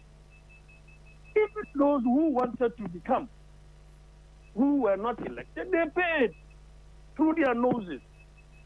So I have said that if we continue on that tangent, it will choke all of them. And it's not sustainable because at the end of the day, it is the country that suffers. And that's the more reason why our debt portfolio will be rising exponentially without any good thing. So whichever you look at it, it has not been managed well. I don't see how they intend to manage it well. Therefore, if we expand the bit, it is all well and good. I see. Let any card-bearing member or good candidate of the party decide. That's something that a political party is not just an association, because you are looking for a situation to go into government to run affairs of this country. You are a public institution. Therefore, if I am contributing to give you logistics, especially the leadership, it is not everybody who can be a leader. That is true. But we contribute to put our leaders up there because we believe in their ideals, so that they will do things that will inure to the benefit of the base. And Dr. Ochre, please stay on the line for me. Let me go back to Dr. Zato. Doc, so listening to what Dr. Ochre is saying, my question to you will then be this. Even if we take the aspects of corruption, vote buying, bribery away from the system that you believe is compromised, the delegate system that you believe is compromised, we take those things out, there's still the concern that national electability will be ignored. There's still the concern that democracy will then become symbolic rather than being real. Granted that there should be a system to, let a few people elect who they want to be represented by. That is why these are card-bearing members of the parties. These are not ordinary supporters of the party. And to become a card-bearing member of a party, you should meet a certain criteria, shouldn't you? Look, let's just start from there. To be a card-bearing member of a party also introduces a cost to the individual and to the party. Do you know that, right? Yes. So the party then says that to be a card-bearing member, you have to pay dues. To be a card-bearing member, you have to pay for the card. These are all additional costs. Now, if I want to be a card-bearing member and I cannot afford to pay the annual dues, then I would not be considered a member, right? That is if true. I want to be a member and I cannot pay for the dues, the card, I cannot be. Now, parties can simply use this cost to still do what they are doing. If the cost to buy, to print, if the annual dues, we say, is 1,000 cedis, 100 cedis, and if the card is 50 cedis, 100, 200 cedis, that still makes sure that not everybody in the party can afford to vote. So that is another way to manage the delegate system. I just want you to understand that. So you are not saying that anybody can just get and vote. You are simply saying that to be a member, even if you are going by that system, you pay this. that still makes it a delegate management system. So that is the problem. I want to give an example. We learn our modern democracy from America. So I gave you the example of the Athenian democracy. Let's go to America. Just last week or so, there was a primary in the state of Texas between the incumbent John Conyers and the Attorney General of Texas, Ken Paxton. Everybody wanted, every establishment Republican, apart from Donald Trump, wanted the incumbent to win because they realized that he's the one who can maintain the seat. But Ken Paxton is a firebrand with so many, his background is so checky that Republicans in Texas were afraid that if it's Ken Paxton, they will lose the seat. They went to the primary. Guess what? Ken Paxton won. Today, polls in polls, and I remember America, they believe in polls so much. Polls in Texas have it that the Democrat is likely going to win that seat come November because Ken Paxton is not electable. But that was the decision of the delegates. I want to, sometimes this is what we get wrong. Delegates decided. It was the delegates then that decided that he's the one they want, even though his national electability or statewide electability in the case of Texas is not in question. The point I'm making is that no matter how you do it, if you now say everybody should vote, and then the MPP says that, okay, it's going to cost us 2 billion cedis to make sure that every member of the party is registered and every member is given an ID card. Will the state pay for that cost? How can you put obligations on a political party, meanwhile there are financial obligations? Who takes care of the financial obligations? It's not going to be free. If the NDC decides that roughly, if you look at the voting patterns over the years, each of those two main parties sits on around 4 million people. That is consistent with how they've been represented in almost every vote. So NDC says that we have 4 million people. We want to register all of them. There's a cost in registering them too. We want to issue each one an ID card. There's a cost. If an ID card is even 1 cedi and there are 4 million, you can do the math. So who bears this cost? Will the state bear the cost? So you are not going to bear the cost, but you are putting a cost in me to go and do all these things. I mean, that is so unreasonable. So that, again, I'm coming to a point. Look, political parties exist for one thing and one thing alone, to win political power. If they believe that their internal primary system is costing them power, they will change themselves. I'll give an example. The MPP just went to Congress. They expanded their electoral college. They did. In fact, by the time they are finished, they would have expanded their electoral college by a third. They added other people to the polling stations. They expanded the electoral area coordinators, and at the regional and national level, they expanded all of them. People who were frequent, who in previous affairs did not have votes, like former MMDCs, former parties, they were all granted. They are expanded. That is because the party learned lessons from the last election. And that is how political parties grow and mature. When they lose an election, they do an introspection and look at their delegate system and expand it. That is why you see that all the political parties, the delegate system they have today is vastly different from what they had in 92, in 96, and 2000. Yes. But, whenever they leave power, they expand it. So my point is that... But, Doc, hold on for that. Hold on with that thought. So, based on how it is changing, it is offing and the trend is increasing. In 92, only about 1,998 delegates selected the NPP's flag bearer. 2007, 2,300. That's an increase from the number. Is it not telling a certain story that we are gravitating towards increasing the number? We think that when there are a lot more people making this decision, it is helping the party instead. I agree with you, yes. But you see, those decisions must be natural. Those decisions must come from the party. Remember, again and again, if they feel that a current system is doing them disadvantage, they will expand it. They will increase it. My point is that it should not be an imposition from above. Because if you impose it from the above, it may not inure to the interest of the parties. The parties exist to pursue their rational political interest. So if you impose something on them, how are you going to do it? And I've just given you an example. The delegates that elected Secretary Dr. Bawumia in 2023, it increased by almost a third in 2025. In 2 years, almost a third. The MPP did it organically.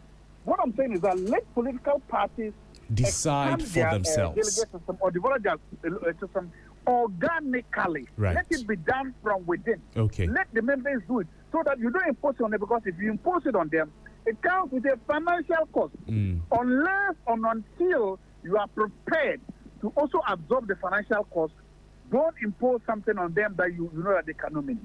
Makes sense. Doctor, thank you so much for your time with us on the program. Thank you. Grateful. Dr. Joshua Zato speaking with us. Let me pick your final words on this. Dr. Autry.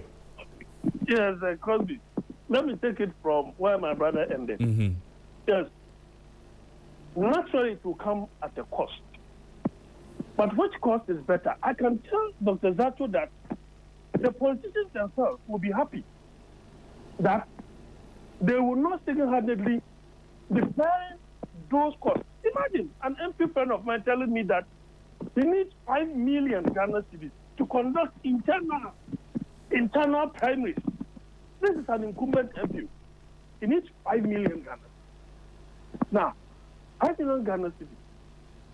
And you know very well that we have certain constituencies that when the delegate decides, you are in parliament in advance. True. And he needs 5 million. How many are those delegates? How many are they that need that 5 million? So if at the end of the day, the party is to bear a certain cost, that for me is cost efficient. But that will not be driven by corruptible type of money that will go to some people. That at the end of the day, you and I who are not members, who are not delegates, we're going to pay for it through inflated consumption prices. I think this is a small cost for the parties to pay. Yes, this imposition thing, I can understand and appreciate it, from that particular angle. It is okay that he's arguing from that angle. But we need to look at the cost efficiency of the two. And then, since they are all public institutions, we need to look at which one will inure to the benefit of our democracy and the country. Dr. Autry, thank you so much for your time with us. Dr. Jonathan Asante-Autry is the Executive Director of the African Institute of Strategic Studies, speaking with us there.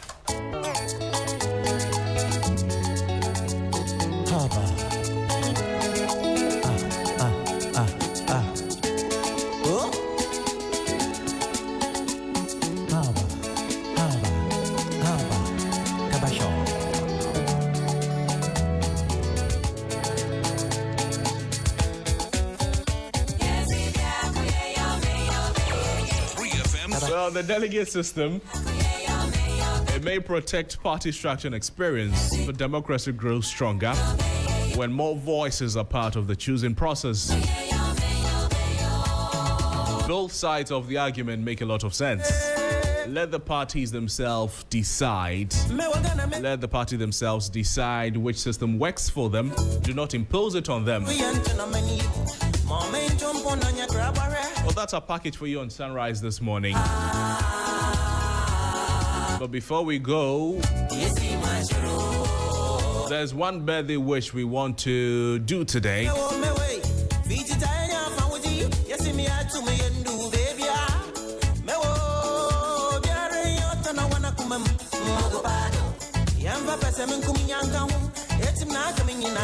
And this one is from Annabelle Victoria Arthur.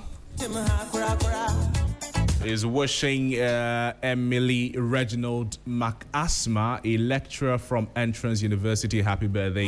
Happy birthday to you, Emily Reginald McAsma. That's from Annabelle Victoria Arthur. Happy birthday to you. Today's your birthday as well. Happy birthday. Thank you so much for spending your morning with us. The team is back again tomorrow morning. Oh, Nura Mohammed, it's your birthday today. Life the big, life is sweet. It's Nura's birthday today, is it? Your second. Nura, come and tell us.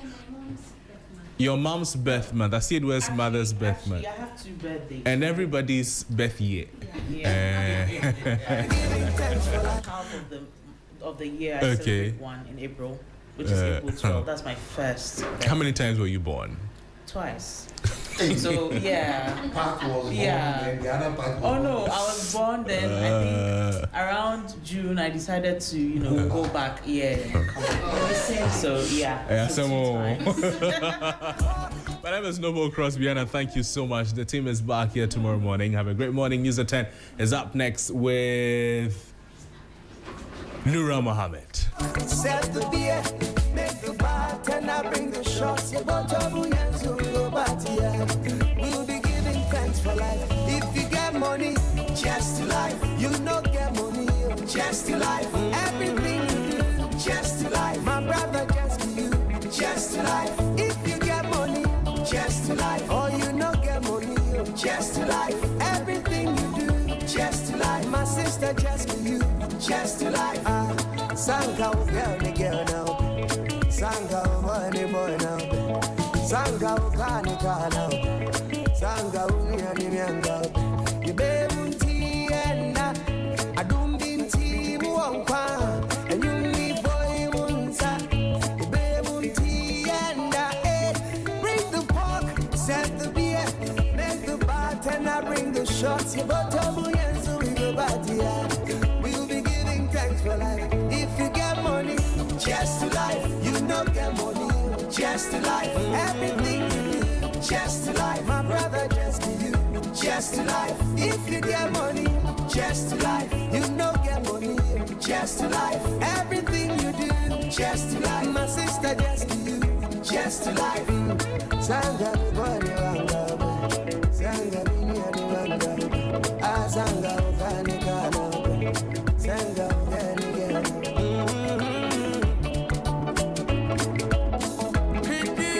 Thank you.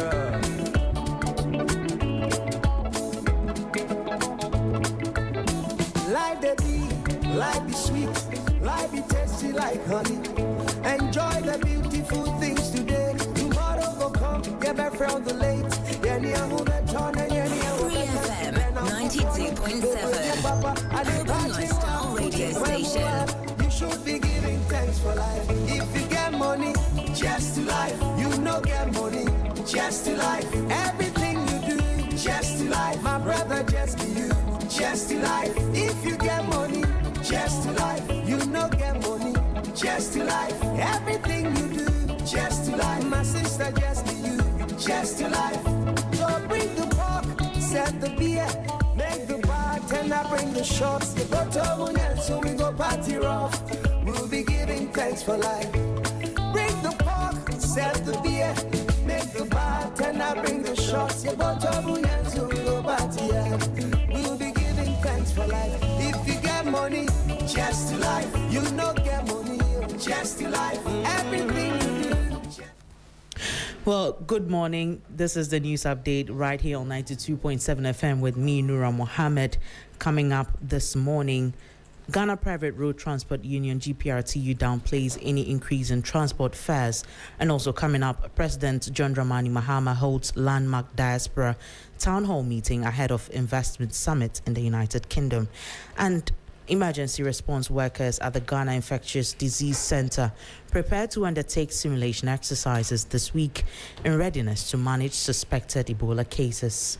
We have details of these and some more stories shortly.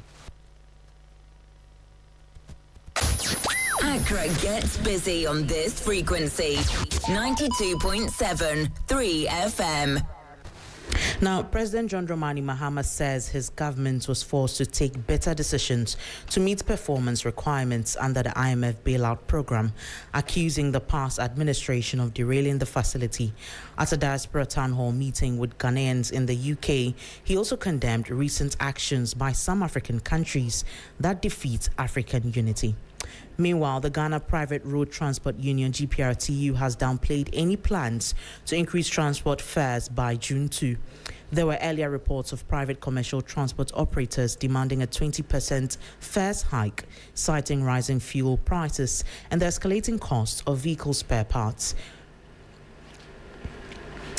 Also, healthcare workers at the Ghana Infectious Disease Center are preparing for simulation exercises aimed at testing the country's emergency response systems and readiness to manage suspected Ebola cases. This is Ghana's efforts aimed at increasing surveillance across the sub-region. Also in the update, the National Anti-Illegal Mining Operations Secretariat, NIMOS, has executed a sustained 2-day enforcement campaign deep within the forests of the Bibiani and Hwiaso Bekwai Municipal District in the Western North region, destroying in excess of 35 Changfang machines and dismantling about 7 water pumping machines. The operations also resulted in apprehending 2 illegal miners at the heart of an active mining enclave and confronting an ecological catastrophe in which the operators have diverted and poisoned both the Ankobra and the Tanu rivers. The campaign was conducted over the weekend, and 2 suspects in custody have been identified as Emmanuel Ataso, aged 23, and Al-Hassan Mumuni, aged 24. That's it for the news update right here on 92.7 FM. I am Nura Mohammed. Up next is 3 Lounge with Asiedua Afeni. 3 FM.